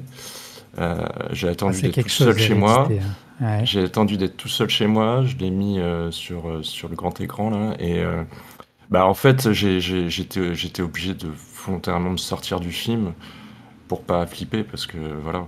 En fait, du coup, j'ai pas pu vraiment totalement apprécier le film parce que je me parlais tout seul ou je, je me faisais des Rassuré. réflexions pour sortir un peu du récit, tu vois. Hmm. J'ai pas arrêté de regarder le film, mais j'ai été obligé de me détacher parce que c'était quand même assez violent dans tout ce que ça représente. Pas, c'est violent visuellement, mais c'est violent dans l'agression que ça crée sur les personnages et tout. Et moi, je trouve que c'est alors, il y a un peu un truc, c'est que sur 2 films, je vois déjà un pattern de mise en scène et de récit. Donc j'ai un peu peur que ça se répète tout le temps, on verra. J'ai pas vu Beau is Afraid et voilà. Mais là où ça m'avait très surpris dans Midsommar, parce que tu as une construction du récit progressif et tout, même si l'intro de Midsommar est déjà très violente. Là, dans Hérédité, en fait, je savais déjà à quoi m'attendre, parce que je trouve que la construction du récit est un peu la même. Alors du coup, c'est un peu inversé, parce que Hérédité, c'est son premier film, et Midsommar, c'est le deuxième, mais moi, je les ai vus dans l'autre sens. Et du coup, je me dis, bon, j'espère qu'il va se renouveler dans sa façon de faire ses films, même si je trouve qu'il a un style atypique, une mise en scène de fou, et que ses films, ils sont percutants, quoi. Ouais. Ouais, moi je me souviens de Midsommar qu'on était parti voir au cinéma. Bah, je crois que d'ailleurs Gdav et Guilou, vous étiez avec moi, hein, si je dis pas de bêtises, et il y avait même Anthrax. Et c'est vrai que euh, moi j'avais été très subjugué et je l'avais un peu toute proportion gardée à comparer à Mother. Alors pas Je de vois le Bong parallèle, Joon-ho, ouais. ouais, ouais, parce que je trouvais que justement que c'était des films fous, c'était des films qui allaient au bout de son idée et même jusqu'à l'épuisement. Et Hérédité qui est peut-être un peu plus ramassé, mais qui est aussi voilà, qui avec des images. Voilà, il y a 2 ou 3 plans de Hérédité qui glacent le sang et qui sont d'une crudité, d'une froideur, presque d'un gore, mais d'un gore qui fait pas rire, quoi. Tu sais, c'est pas le gore avec les explosions d'hémoglobine, c'est vraiment à la limite presque du porno-horror, quoi, j'ai envie Ouais, de c'est dire. du gore, c'est du Hein? gore, c'est Ouais. du gore. Pardon. Il y a mon chat qui m'attaque. C'est du, Attention, il y a des films d'horreur avec des chats, fais gaffe. c'est vrai, c'est vrai. Non, mais c'est du gore dans le côté malsain, mais Malsain, ouais. Très malsain. étrange, malsain. Ouais. Enfin, il y a un mélange en fait. C'est pas juste violent, parce qu'en effet, les images sont violentes et gore, mais c'est vraiment. Et puis dans les personnages, ce qu'ils subissent les personnages, mais c'est d'une Ouais. atrocité psychologique et physique, quoi. Ouais, mais je comprends très bien ce que tu as voulu décrire parce que moi, ce sentiment de malaise, je l'ai. Je suis pas quelqu'un qui me laisse euh, très vite choqué par les images, etc. Moi, je suis assez friand de cinéma d'horreur, mais par 2 fois, il y a eu 2 films où en fait j'étais un peu comme toi et où il fallait absolument que je me sorte un peu bah voilà, de l'univers, de cette espèce de bulle dans laquelle les films nous immergent. Et il y en a un, c'était compliqué parce que c'était au cinéma. Et du coup, quand tu es au cinéma, bah, à part sortir de la salle, tu peux pas faire grand-chose. Et je me souviens que c'était pour Maps to the Stars de Cronenberg, où j'avais Mhm. ressenti comme ça une espèce de vertige, mais un malaise presque à en faire presque physiquement parlant, tu vois. Pas qu'au Je me niveau des souviens que tu m'avais sensations. beaucoup parlé de ce film à l'époque, ouais. Ouais, Ça t'avait ouais, vachement ouais. marqué et tout. Ça m'avait marqué. Donc, j'imagine bien qu'Hérédité, pour en avoir qu'elle a encore des images, alors que je l'ai vu qu'une fois. Mais ouais, et apparemment, le Boy is Afraid, alors je l'ai pas vu, mais il a été un peu moins acclamé par Ouais, la la critique. critique est Donc, moins bonne. Bon, ouais, bon, à faudra voir. voir, hein, parce que ça veut un peu tout et rien Mais c'est dire, vrai ça. Mais que, tu vois, dans Midsommar, moi, il y a un moment où ça va très loin, et je me suis fait la réflexion moi j'étais dedans, hein, mais s'il y a des choses qui sont grotesques en fait. Donc je pense que il y a une partie du public qui, si tu rentres pas dans le truc, tu vas trouver ça limite nanar, hein, honnêtement. Oui, oui, je suis C'est d'accord. Ouais, je suis complètement c'est un d'accord. style, quoi. Mais C'est un style, ouais. Mais d'ailleurs, je crois qu'il a un nom, ce genre un peu de d'accord. sous-genre du cinéma d'horreur de Midsommar. Je sais plus comment il se. Je l'ai plus en tête là, mais bref. Je Mais crois que bon, c'est voilà. Moi, l'Elevetti d'horreur ou c'était quelque chose comme ça. de quoi? C'était quoi, tu disais, Guy? L'Elevetti d'horreur, hein, quelque chose comme ça. C'est Ok. un nom qui me revient un peu. Mhm. D'accord. Moi, je suis pas un spécialiste du coup des films d'horreur ou des films gore, mais c'est vrai que ça, c'est là pour le coup, lui, Ari Aster, c'est des films où je reste figé sur mon canapé ou sur, enfin, ça me glace, quoi. Ça me transperce, ces films. C'est un truc. Ah, c'est le folk horror. C'est le folk horror qui est un peu un sous-genre avec des thématiques qui incluent un environnement rural, des Côté trucs avec secte la aussi, un peu. nature, un peu sec, tout ça, ouais, Mm. voilà. C'est le folk horror. Ok, bon, bah, j'espère que tu as pu dormir quand même, malgré tout. J'ai réussi, mais ouais. Je faisais pas le malin. Ok, bah merci pour ton sachet. Et quant à moi, bah, je vais assez succinctement parler d'un truc un peu récent, à savoir la sélection officielle du Festival de Cannes, là, qui a eu lieu hier. Et je trouve qu'il est assez intéressante. C'est pour ça que je voulais un peu revenir dessus. Bah déjà, je trouve qu'elle est intéressante pour son choix de présidente du jury, Greta Gerwig, voilà, qui est une femme assez, assez féministe, qui a fait des films justement sur ce rapport des femmes, les quatre filles du docteur March, récemment le Barbie, que je n'ai pas vu, mais qui avait son côté, voilà, qui a réussi, a eu son petit succès à la fois d'estime et critique.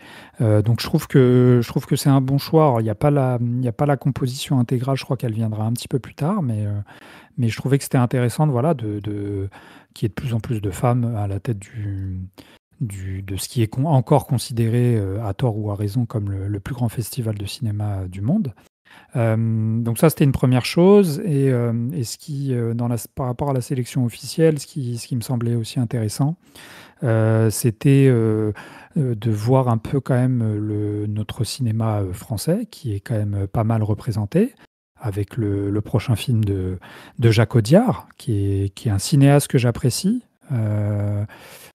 particulièrement, même si bon, il a fait des films que j'ai trouvé un peu moins que beaucoup d'autres, mais c'est son incursion un peu dans le cinéma américain, les de Sisters Brothers, je l'avais trouvé vraiment chouette. Un western un peu comme ça, crépusculaire, sur un tempo un peu lent. Donc j'ai hâte de voir. Apparemment, là, ça va être un truc un peu sur comédie musicale avec Zoé Saldana, Selena Gomez. Donc ça peut être chouette. Il y a le retour un peu de Cronenberg, alors qui est pas vraiment français, hein, mais c'est une production française avec Vincent Cassel et Diane Kruger notamment. On a Christophe Honoré, qui est un cinéaste que je connais assez peu, mais voilà, c'est important qui est un ancien quand même. Christophe Honoré, donc qui est un habitué de la Croisette, si je dis pas de bêtises. On a Gilles Lelouch, qui est aussi, je trouve, qu'il est un acteur qui est quand même bon et qui fait là une réalisation avec un sacré casting au programme. Donc voilà, il y avait ça à noter. Il y avait le retour de Jia Zhangke, qui est pour moi peut-être l'un des 5 grands cinéastes en activité actuellement et qu'on n'avait pas revu depuis quand même pas mal d'années. Still Life, pour moi, c'est un des grands chefs-d'œuvre du 21e siècle. Grande épopée chinoise, quasi documentaire, avec des espèces de surgissement comme ça, fantastique, un cinéaste très particulier mais que j'adore. Et puis, trois choses encore, c'est-à-dire le Mégalopolis de Francis Ford Coppola. Alors j'ai un peu peur du projet fou qui va transparaître un peu et qui va, tel un soufflet, qui va se redégonfler, qui va se dégonfler. J'ai un peu peur, voilà, d'un projet un peu maudit. Alors, je sais que le monsieur, il est coutumier hein, de ce genre de projet-là, un peu pharaonique, et on sait qu'il y en a certains qui ont laissé des traces, hein, Apocalypse Now, notamment. Mais voilà, c'est vrai que il a quand même hypothéqué, je crois, sa maison. Enfin, en fait, c'est ses recettes personnelles, quoi, parce que personne ne voulait le financer. C'est quand même un des derniers cinéastes du nouvel Hollywood, hein, donc 80 ans, le monsieur, je crois. Et d'autant plus qu'il avait arrêté dans ses derniers films, hein, notamment Twixt, des choses comme ça. Il voulait plus repartir sur des projets à gros budget. Donc, franchement, très étonnant. J'ai l'impression que c'est un cheveu qui tombe un peu sur la soupe comme ça. Mais en même temps, bah ouais, je j'ai pas envie de me spoiler plus que ça. J'avais lu une interview dans les cahiers du cinéma il y a 2 ans de ça, je crois, où il parlait un peu de ce projet-là. Et depuis, je me suis dit, voilà, bah, je vais attendre qu'il sorte et je veux plus en entendre parler.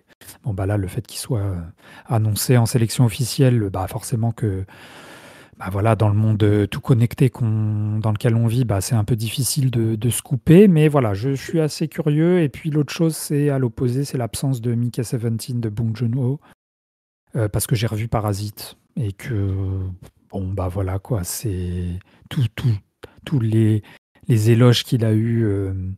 Je l'ai même montré à ma copine qui n'est pas du tout cinéma sud-coréen ou quoi qu'est-ce, hein, mais et voilà, elle a kiffé. Donc je veux dire, je pense que au-delà de la renommée de son réalisateur, je pense que c'est un film qui, même mon frère, hein, qui est pas trop fan, il m'a dit putain mais c'est quoi ce film de fou.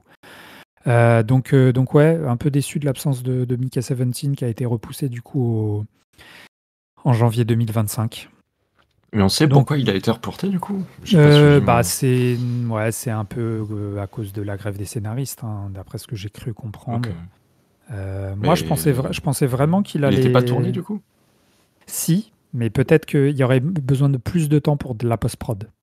Ah ouais, ok. Ouais, d'après ce que j'ai Ok. cru comprendre, vu que c'est un truc un peu science-fiction, tout ça.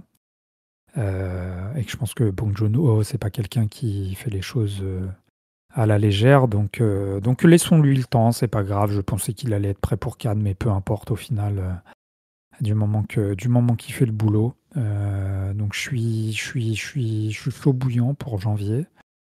Et puis voilà, puis après, bon, on a les habitués, hein. On a Cronenberg qui revient 2 ans après. On a Audiard, j'en ai déjà parlé. On a Paolo Sorrentino, Lanthimos aussi, j'ai l'impression qu'il est un des nouveaux chouchous de Cannes et qui tourne beaucoup, hein. Il y a son dernier film là, qui est sorti il n'y a pas longtemps, avec Emma Stone, si je dis pas de bêtises. Et là, bah voilà, hein, Kinds of Kindness. Donc le réalisateur grec, est-ce que après le prix du jury, je crois qu'il a eu, et le prix du scénario, est-ce qu'il va enfin gagner la Palme d'Or? Bah, on le verra, dans un gros mois. Et puis juste pour terminer très rapidement, je suis assez content aussi de revoir Kevin Costner à la réalisation.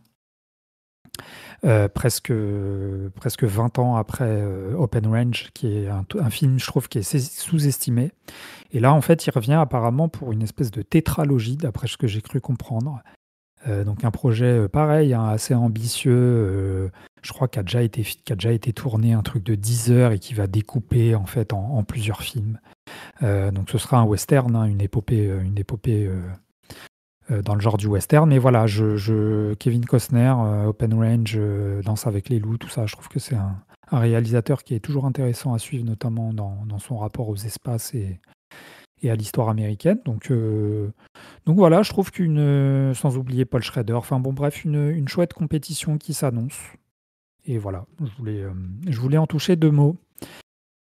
Bah écoutez les potos, merci pour votre sachet de pop. Et puis on va maintenant, après cette friandise en forme de petite pause sucrée-salée, on va prendre un peu de hauteur, d'esprit, mais pas que, puisqu'on va juger la dernière mini-série dans l'univers de la Seconde Guerre mondiale, qui narre les pérégrinations d'une élite de l'armée de l'air américaine. Et ça s'appelle, très logiquement, Masters of the Air.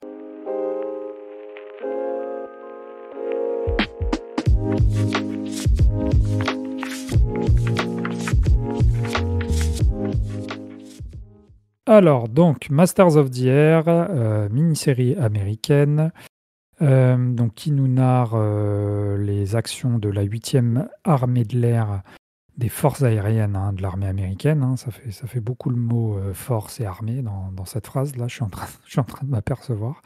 Donc, qui a été, c'est une sortie récente, c'est diffusé sur Apple TV. C'est sorti en janvier dernier, je crois, si je dis pas de bêtises. Oui, c'est ça, ouais, à peu près. ouais. Ouais. Donc, produit, alors là, je suis sur la page Wikipédia, je vais être très transparent pour celles et ceux qui nous écoutent parce que moi, je ne l'ai pas regardé. Donc, je vais juste faire mon boulot de robot programmé pour dire que ça a été produit par Tom Hanks et Spielberg. Et que donc, en gros, ça se passe pendant la Seconde Guerre mondiale, en 1943. Et donc, il y a l'armée américaine qui déploie un détachement en Angleterre qui servira de base arrière à sa stratégie face à l'Allemagne nazie. Donc ça... Alors, tout à l'heure, il y avait notre ami Lucho qui, pour blaguer, nous disait que c'est un band of brothers dans les airs.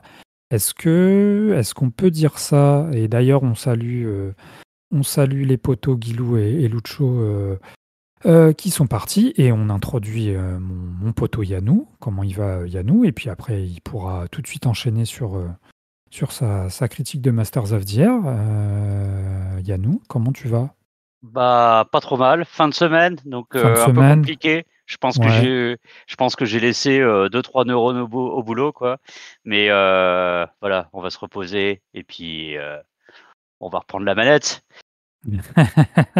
Voilà. Alors, ce Masters of the Air, même si tu as perdu 3-4 neurones au passage, t'en Alors, as pensé quoi?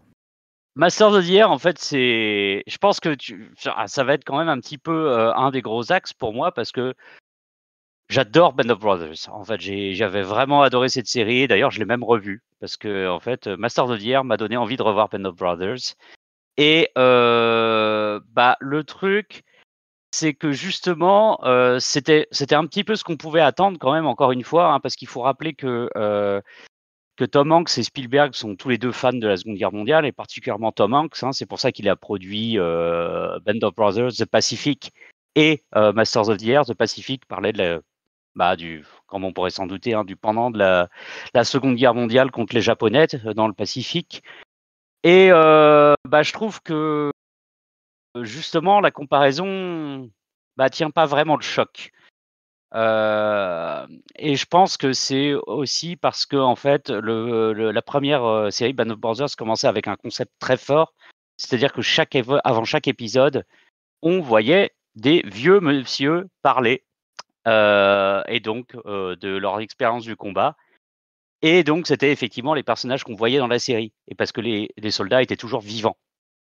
Et donc, il y avait un petit peu ce jeu qui se construisait, parce qu'en fait, on ne donnait pas leur nom au début d'épisode, et c'est qu'à la fin de la série où on affiche leur nom, et on devait comment jouer à ce jeu. Mais c'est qui, en fait, lui, que j'entends parler, qui parle de la guerre avant l'épisode? Quel personnage c'est dans la série? Et ça... Et en fait, si je parle de ça, c'est parce que c'était pas la seule chose, mais on sentait que ça avait donné vraiment beaucoup de force et de corps au personnage. Or, dans Masters of the Air, et je trouve, même si ça a ses moments intéressants, ses moments assez spectaculaires, ça souffre vraiment, vraiment, vraiment d'un manque d'attachement et de profondeur des personnages.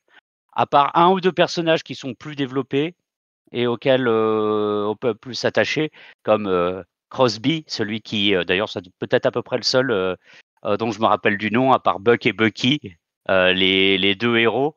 Mais c'est le seul personnage dont je me souviens parce qu'en fait, il est plus caractérisé, il a quelque chose de plus intéressant et un background. Ça m'a pas mal gêné tout au long de la série. Donc, je sais pas ce que tu en as pensé, toi, Dave, de ton côté, mais moi, ça a été. On se doute bien qu'ils peuvent plus utiliser ce mécanisme maintenant, qui est d'interviewer en fait les aviateurs, parce que il y a, à ma connaissance, je crois plus qu'il y ait de survivants du tout parmi les soldats de la Seconde Guerre mondiale. Et mais donc en fait, on aurait peut-être souhaité quelque chose d'un peu plus fort justement pour avoir ce degré de rapprochement envers les personnages. Mais malheureusement, c'est pas le cas.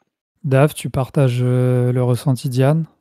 Alors, oui, ouais, sur la profondeur des personnages, moi j'ai eu du mal, mais au début, parce que clairement, il manquait de profondeur. J'ai trouvé qu'ensuite, par la suite, il devient plus intéressant.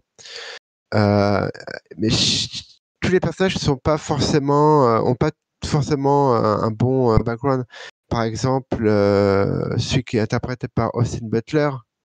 Bon, on connaît pas trop son histoire.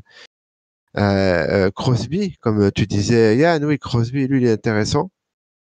Après, je trouvais que au début, moi, dans la série, comment le cheminement était fait, j'ai fait le premier épisode, j'ai trouvé ça, j'ai eu un peu peur. Enfin non, pas peur, mais j'ai trouvé ça un peu, j'étais mitigé parce que c'est des aviateurs, donc bon, c'est pas du tout comme un récit de Seconde Guerre mondiale classique. C'est que là, ils sont pas sur le terrain, ils sont sur une base militaire, ils décollent, ils vont faire larguer leurs bombes, ils reviennent à la base. Donc, t'avais ce schéma-là. Ils sont en l'air, ils sont à la base. Je sais pas si ça t'a fait cet effet-là. Moi, j'avais un effet un peu de redondance qui s'était installé. Ouais, si, ouais, un peu, ouais. Voilà. Et j'ai dit, j'espère que la série va pas se contenter que de ça. Et au fur et à mesure, moi, je trouve que la série, plus on va dans le temps et plus elle est intéressante et mieux elle est. J'ai adoré les scènes d'exfiltration, par exemple.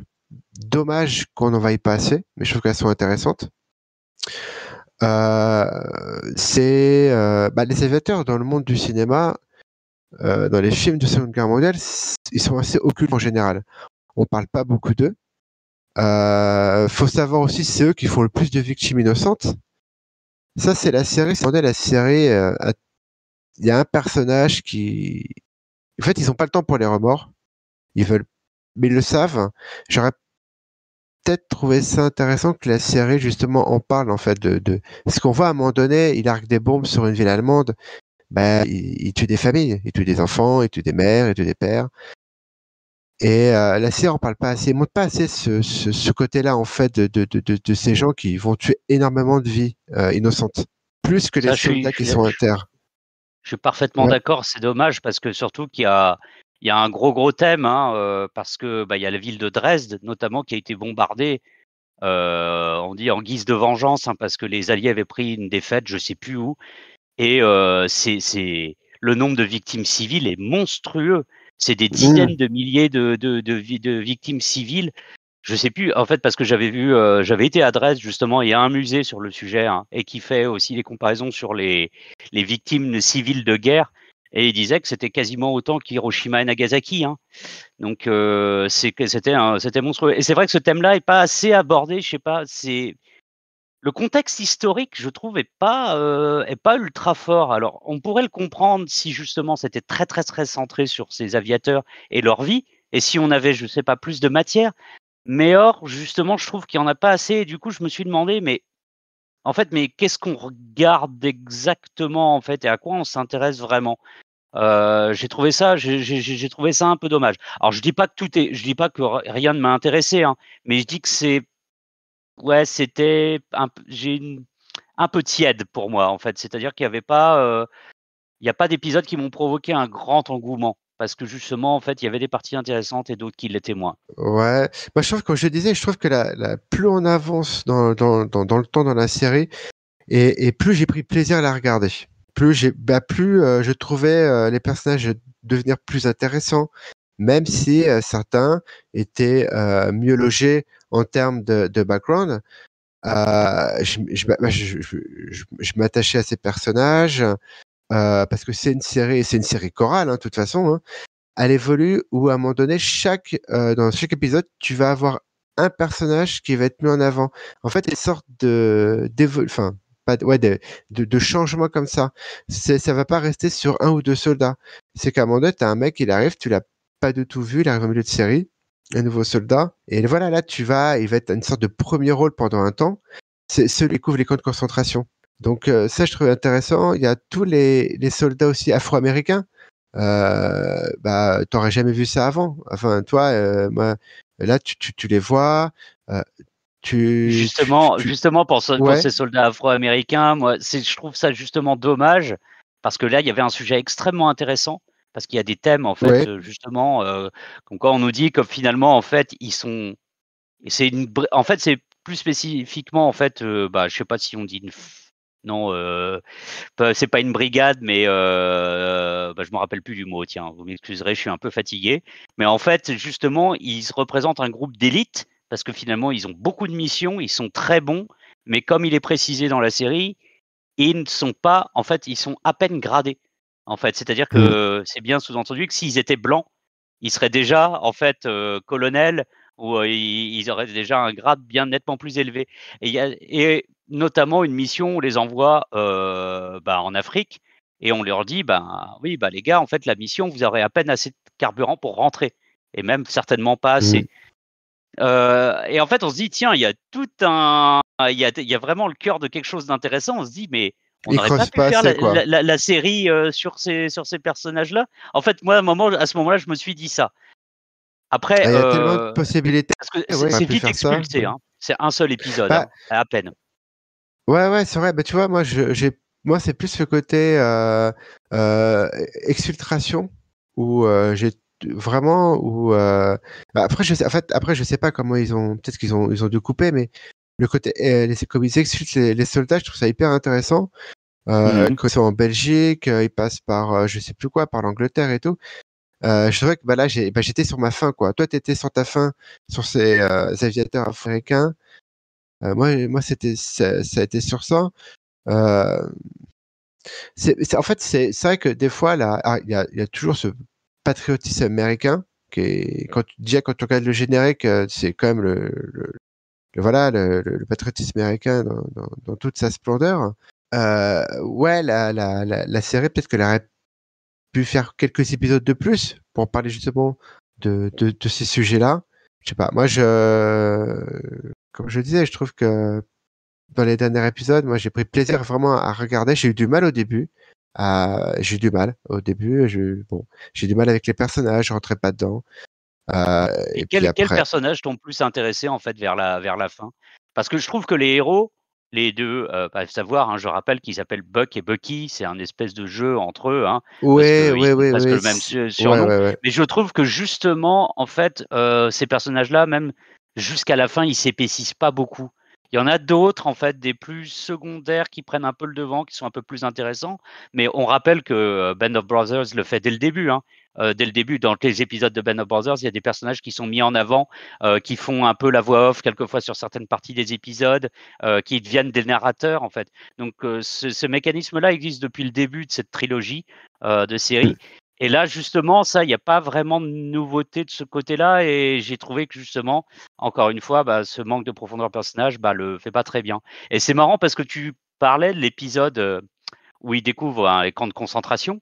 Ça aussi, ça avait Ouais. déjà été fait dans Band of Brothers. Il y a aussi un En fait, épisode j'ai où il les plus découvre. aucun souvenir de. Moi, je l'ai vu à l'époque, mais j'ai plus aucun souvenir Ah de bah, cette série. Donc, bah, franchement, je conseille à je... tout le monde de revoir en fait cette mini-série, la première, parce que de toute façon, ça reste la Mais meilleure. je pense que Et c'est donc, la meilleure. Hein. Ouais, c'est la meilleure. Hein. ah oui, clairement, clairement. Bon après, hein, là, je pense que j'ai été plutôt méchant jusque-là. Faut quand même rappeler que il y a quand même des points forts en fait dans Master of the Air, notamment certaines des batailles aériennes. Et je pense particulièrement la scène la plus spectaculaire, c'est sans doute celle de D-Day dans les airs. Alors ça, c'est assez amusant de voir le débarquement et les scènes d'attaque en fait dans les airs. On voit absolument pas ce qui se passe au sol. Hein. Ça a déjà été couvert dans Band of Brothers, mais Ouais, il n'y a c'est aucun ça, intérêt c'est à assez impressionnant. reproduire ce qui était fait au sol. Ouais. Ah bah Et là, c'est pas le le thème. budget, non. Là, ils ont utilisé le procédé qu'avait utilisé Disney pour Mandalorian, pour les scènes les scènes de dogfight, enfin d'avion quoi dans les airs. C'est bluffant quoi. Tu vois, enfin c'est impressionnant quoi. Là, le budget, tu le vois à l'écran. Je sais pas combien a coûté la série, mais il y a des scènes de bataille qui sont juste fous quoi. Ouais, mais moi ça j'ai bien aimé. Donc, non, j'ai pris vraiment plaisir à regarder cette série. Il y a, bon, alors, des fois, tu vois, quand ils découvrent le camp de concentration, peut-être à la musique, j'ai trouvé que c'était un peu maladroit. Il y avait un peu de maladresse. C'était un peu grossier, quoi, en fait. Il y a un côté, ça manquait peut-être un peu, ça manquait un peu de pudeur. Je sais pas si tu as eu ce ressenti-là, quoi, en fait. J'ai pas souvenir de l'avoir trouvé spécialement raté, mais peut-être que, en fait, hein, c'est encore une fois comme j'avais l'impression. J'ai trouvé, en tout cas, moins bien réussi que dans Band of Brothers. Bon, désolé, hein, je sonne comme un peu comme un disque rayé, mais ouais, je vois peut-être un peu ce que tu veux dire. Bah, en fait, j'ai eu le sentiment aussi que, justement, comme c'était une série qui se passait beaucoup qui devait se passer beaucoup dans les airs. On a ces segments là qui commencent à rentrer avec le camp de prisonniers que j'ai pas trouvé franchement intéressant à part quelques instants, mais j'ai pas trouvé ça non plus vraiment dingue, hein, parce que les personnages finissent par se retrouver justement emprisonnés après avoir été abattus, parce qu'il faut savoir que la majeure partie des avions se faisaient abattre, hein. C'était un Oui. carnage, hein. Parce que pour le contexte, et ça c'est intéressant, c'est plus ce genre de choses-là sur lesquelles on aurait voulu apprendre. En fait, les Américains, contrairement aux Anglais, bombardaient de jour. Les Oui. Anglais leur disaient, Ouais. vous êtes complètement fous, parce que c'est aller à l'abattoir, en fait, d'essayer de bombarder le jour. Et les Américains le faisaient pourquoi? Alors, je ne sais plus comment ils l'appelaient cet appareil, mais ils avaient en fait un appareil de visée à bord Ouais, qui top était. secret. D'ailleurs, on le voit dans la série, ils le détruisent à un moment donné Ça, c'est ça. pour pas que l'ennemi le chope. Ouais, ils ont des ordres de détruire en fait cet appareil. J'ai pas le nom là. Moi Cet non appareil plus, qui sert en fait à larguer les bombes de manière précise, et c'est une sorte en fait, de télescope de bord en fait et de visée. Et donc, en fait, c'est quelque chose de révolutionnaire, et donc, si ils arrivent à atteindre leur but, ils font des dégâts beaucoup plus considérables que les Anglais qui, par exemple, comptaient plus sur la chance. Donc, larguer beaucoup de bombes et avoir la chance de pouvoir détruire certains points stratégiques. Ouais, ouais. Donc, en fait, c'est vrai que les risques énormes qui étaient pris et le nombre d'aviateurs qui sont morts est absolument incroyable. On parle d'équipages d'une douzaine de personnes, je pense, environ. Ouais. En fait, et Puis donc, ils en parlent dans la série justement, quand ils rencontrent les Anglais et quand les Américains, les Anglais, ils leur disent mais vous êtes tarés de. dès le début de ces séries, ouais. Ouais, ils en parlent quoi. Bah voilà, moi voilà, non, c'est une bonne série, moi franchement que j'ai apprécié. Après, pourquoi ils sont chez HBO, ils sont pas chez Apple? Est-ce que Apple avait plus d'argent pour faire la série peut-être? Alors, Ou est-ce The que HBO Pacific, voulait plus? je connais pas la raison, mais The Pacific avait déjà baissé d'un cran et avait pas rencontré le succès critique et public qu'avait rencontré Band of Brothers, hein. Mais il faut dire que c'était quand même, la barre était quand même haute. Je trouve que c'est un thème qui est quand même intéressant, parce que surtout quand on parle de la Seconde Guerre mondiale, je suis pas trop dans le délire patriotique et de l'armée de manière générale, hein, parce que forcément ça pose ces questions. Mais je trouve que Band of Brothers en fait réussissait à rendre hommage à des soldats qui ont fait quand même quelque chose de grand, hein. Je pense qu'on peut s'accorder là-dessus, et d'une manière en fait sur un ton, oui, qui peut paraître un peu over the top quelquefois, mais qui paraissait très humain et réussi. C'est pas un exercice facile, et c'était sans doute moins grandiloquent que le Soldat Ryan, par exemple, qui est toujours produit par les mêmes personnes, hein, d'ailleurs, quasiment, hein. Donc, c'était ça. Donc, la barre est haute. Donc, je suis sans doute un petit peu sévère, mais malgré tout, c'est vrai que c'est une série qui a ses moments intéressants, mais plus dans ces moments soit d'action, comme on le disait, ou soit parce qu'il y a quelques faits historiques à apprendre et quelques petites choses dont on peut se rendre compte. Mais pour moi, ça reste une déception, hein. Mais bon. Ouais, moi ok. ouais. Je rajouterais juste que Ouais, j'ai pour bien aimé finir, Dave. ouais, des fois même si tous les personnages, comme je disais, étaient pas logés en scène, que tu avais des fois des moments où tu en apprenais un peu sur eux, tu avais des moments où, un peu en aparté, qui était, tu les voyais un peu le côté humain, un peu le côté, tu pouvais un peu creuser sur eux en fait. Ouais, mais pas assez. C'est léger, C'est trop léger. c'est trop, ouais. Mais moi en fait ça m'allait en fait, ça m'allait. Je me suis contenté de ça, donc non, moi plutôt bien, ouais. Plus Je vers peux le haut. comprendre. Oui, bah en fait, Non. je crois qu'on Non, en parlait dans je t'en prie, Dave, pas ça. Je t'en prie, pas ça ici. Bon, bah merci les potos. Pouce vers le bas pour ce que tu viens de faire. Bon, merci les potos pour votre critique sur Masters of the Air, hein, qui Mais pas de quoi. Pas de était problème. produit par Tom Hanks, Steven Spielberg et bien sûr diffusé.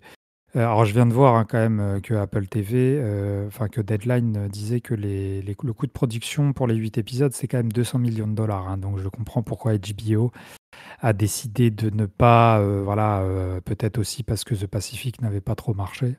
Et puis aussi, c'est vrai que HBO a dit qu'il mettrait largement le holà après Game of Thrones sur les grosses Ouais, productions. sur les grosses prods, ouais. Et surtout à cause de la concurrence, ils se sont Bah, c'est recentrés ça. sur d'autres types de projets.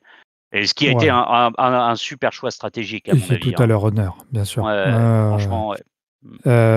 Donc diffusé sur Apple TV mondialement en janvier, le 26 janvier dernier. Et en plus, c'est marrant parce que je viens de voir que l'acteur principal de la série, c'est Austin Butler, qui Ouais. est le méchant de Dune Dune. épisode 2 dont on a sera, abordé tout à l'heure ouais. la critique. Ouais, qui sera Et qui sera dans le prochain, le mec qui a réalisé Darren Aronofsky. Il sera Darren il va dans Aronofsky, d'accord. Dans le Ouais, prochain, il sera ouais. Le film de Elon Musk. Ouais. Et dans le prochain Ari Aster. Non. Dans le, ah oui, il joue dans le prochain Ari Aster. Ouais, je suis sur la page de Wikipédia. Il est dans le prochain Ari Aster. Et il est dans le prochain Jeff Nichols de Bike Riders. Ah ouais. Ah ouais, c'est vraiment la nouvelle coqueluche, lui, hein. Alors pour le coup, il a la gueule pour jouer le bike rider, hein, parce que en fait, en jouant le pilote Qu'est-ce que je dans l'attends, ce Masters film. of the Air, en fait, il a vraiment le truc, hein. C'est ce que je disais. En fait, le truc, j'ai été aussi un peu déçu parce que moi, je le trouve vraiment pas mauvais, ce petit gars, quand même. Mais dans Masters of the Air, en fait, on n'a pas l'impression qu'il a le rôle pour justement s'épanouir.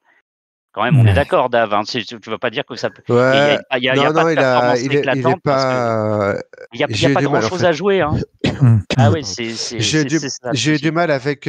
Il est fade. Et bon, après, je suis Comme le attaché à lui. personnage. Je me suis attaché à lui. Oui, le personnage. Enfin, c'est. Voilà, il est fade. Et je suis attaché après, mais au début, ouais, un peu de mal.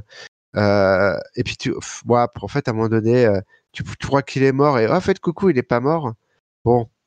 J'ai cédé. Oui, ça c'est un peu gros. C'était gros. Je me suis dans demandé justement si. le camp là. Ouais. Je me suis demandé si, en fait, soit il avait un truc, il a dû partir parce que ce mec, il a un agenda de malade avec les films qui tournent. Il a dit, je suis pas sûr de revenir, donc tu peux mourir comme ça, hein. Tu sais, un soldat, tu peux comme ça mourir sans, voilà.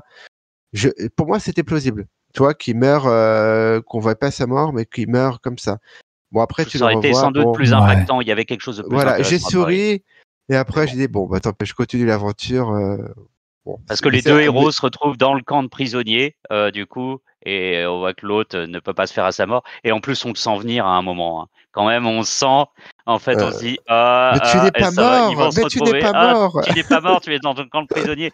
C'est pas très subtil et c'est franchement, voilà. Bon les gars, voilà. merci pour votre critique sur ce troisième volet de la grande série, on va dire, hein, sur la Seconde Guerre mondiale, produit par Tom Hanks et Spielberg.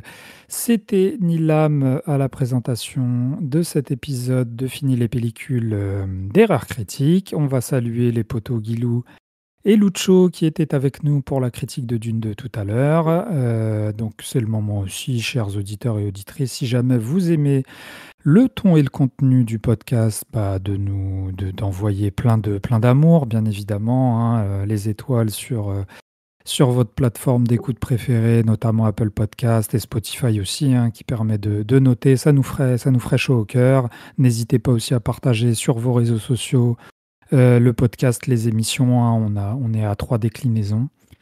Celle-ci étant celle sur les séries et le cinéma, oui, c'est ça. Donc, merci en tout cas pour votre fidélité. Nous, on va se retrouver très bientôt, hein, vous le savez, c'est chaque fin de mois pour un nouveau spotlight. Qu'est-ce qu'on peut dire? On va du côté de l'Est, hein, c'est ça, mon Yannou? Oui, On c'est lorne, ça. on lorne du côté de l'Est, hein, voilà. C'est ça. On vous en dit pas plus, on vous réserve comme d'hab la surprise. En attendant, écoutez, regardez beaucoup de films, des séries, partagez votre avis critique. Et puis, nous, on se retrouve très bientôt. On vous salue bien bas. Ciao à tous. Ciao. Ciao.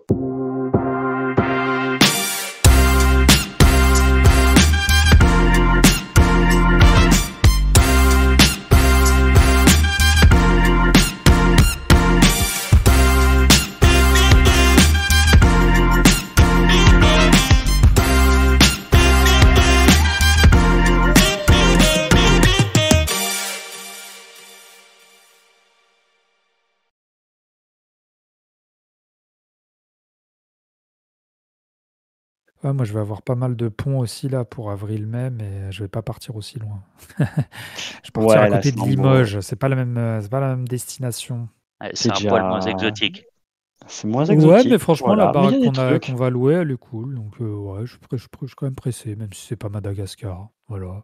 Oui. Non, mais le Limousin, c'est très bien. Mais T'as produit oui, de belles c'est choses. chouette. Limousin. Et tu boufferas bien. J'en suis certain. C'est sûr. Oui. Voilà. Tu seras bien Ok. reçu. Est-ce que tu manges mal? C'est ça la question en France. Ça va, quoi.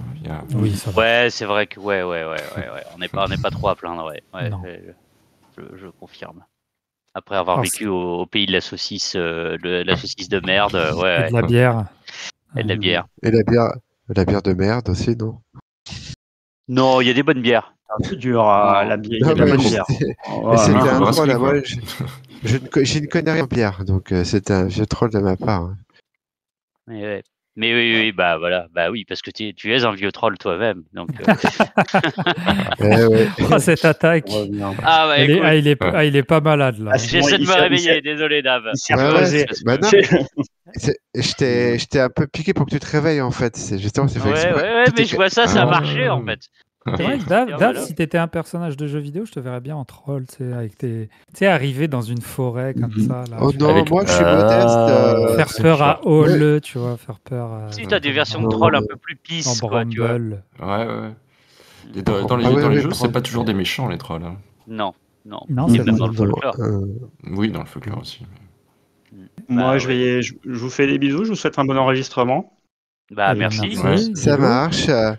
Et J'espère puis on que arrivera à ça faire un va. enregistrement ensemble un de Ouais, ces quatre, puis- Guilou. On te reverra bientôt. Mais oui. Ouais. Et Oui. Voilà.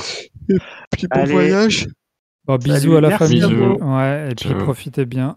Salut. Prenez bien quelques jets dans la tête, là. Des jets. Ouais, C'est comme ça alors, qu'on appelle, des- non c'est pas des jets, non, c'est des quoi? Alors j'ai cru que tu avais dit des jets dans la tête, donc. Oui, c'est ce que j'ai J'ai- dit, mais c'est quoi qu'on appelle dans les avions, là, CD? Ah bah c'est Ah, des bah. jets, mais c'est G Des comme gravité, quoi, tu vois. Enfin, Oui, bon, G, tu vas pas me... Ouais, C'est comme Posey. et C'est quoi, posey. Posey, T'es voilà. posey. T'es posey. Ah, c'est magique. Il est Ah, pas en ça prison, me lui, dit je crois. Ah ouais? Je crois Ouais. qu'il y a... Bah, si, il a distillé Ah, il en distillait même- de la drogue dans En même temps, chez des bourges ou je sais pas quoi, enfin bref. Ah oui, d'accord. Eux, on Mais n'entend plus oui. parler d'eux. Hein. Non, mais Je crois qu'il y avait eu ça, mais- J'avais entendu un youtubeur justement en parler et effectivement, je crois que tu as raison. Il crois avait qu'il- utilisé du coup un peu sa notoriété. Sa pour notoriété, mais Ah, vu mais qu'il oui, avait si, un t'as pois chiche raison. dans le cerveau, il avait continué ses conneries. Et... Ouais, si, effectivement. Comment il s'appelait lui déjà? J'ai plus son nom en tête. Posé, il a comment Alors, c'est déjà? Bah, Morsaille. On parle bien de Morsaille, non? Ah Marseille, c'est un autre. non, on parle pas tu de confonds. Marseille. je là. pense Tu que- confonds là. Dave. Non, Posé, Ah, c'était non. un gars qui avait des tags, des graves partout sur la ouais. gueule. C'est ça, c'est un mec qui était. Et Ah, il je t'ai faisait parlé des de hey Marseille, à du toutes les terre-terre. toutes les phrases. Hey Et donc, à Ah chaque ouais, fois, non. c'est quoi cette commune en Bretagne où ça s'écrit Poseille à la fin? Enfin, moi, je lis Poseille à chaque fois. Ah, ça y est, Ah c'est oui, la guerre entre les Bretons et Non, mais les il y a Normands, une là. ville qui s'appelle quelque chose Posé, et du coup, moi, je pense toujours à Poseille. Mais... Oh putain, je me rappelle plus. Luc, Mais Luc après, après c'est pas avoir la vu Roche-Posay ou je sais Midsommar plus, un truc du genre. Non, la Roche-Posay, c'est une Ah marque, si, ça. si, si, mais c'est pas en Bretagne, ça, du coup, c'est ça? Non, ça doit pas être en Bretagne, La non. Roche-Posay. Mais ça existe, hein, la Roche-Posay. Oui, bah, c'est une marque de cosmétiques, donc oui, Oui, mais ça existe. c'est pas un plaid aussi? Ah ouais? Bon, bref. Bref, moi, je le dis toujours Poseille. C'est comme quand il y a des réductions, là, dans le magasin, là, avec le Rhino qui met à chaque fois... C'était quoi sa phrase? C'était... Avec, euh, avec des réductions? Ouais, il avait une phrase La mise sur en le... marché? Non. C'est pas les soldes. Bon, bref, il y a un autre mot qu'il utilisait tout le temps, et du coup, je sais que ça avait Ah, matrixé là, c'est tout dans le ces tout le monde. moments-là où Anthrax, il nous manque. Ouais, la Bible. Ouais, La, au moins lui, il la sait tout. Bible du roi Enoch. Ah, lui, là, il nous aurait fait 5 phrases d'affilée, là, s'il avait été là. On l'aurait lancé, là. Bon, sur Bon, ces conneries, je vais vous laisser. ouais, bah, ok, hein. Mm.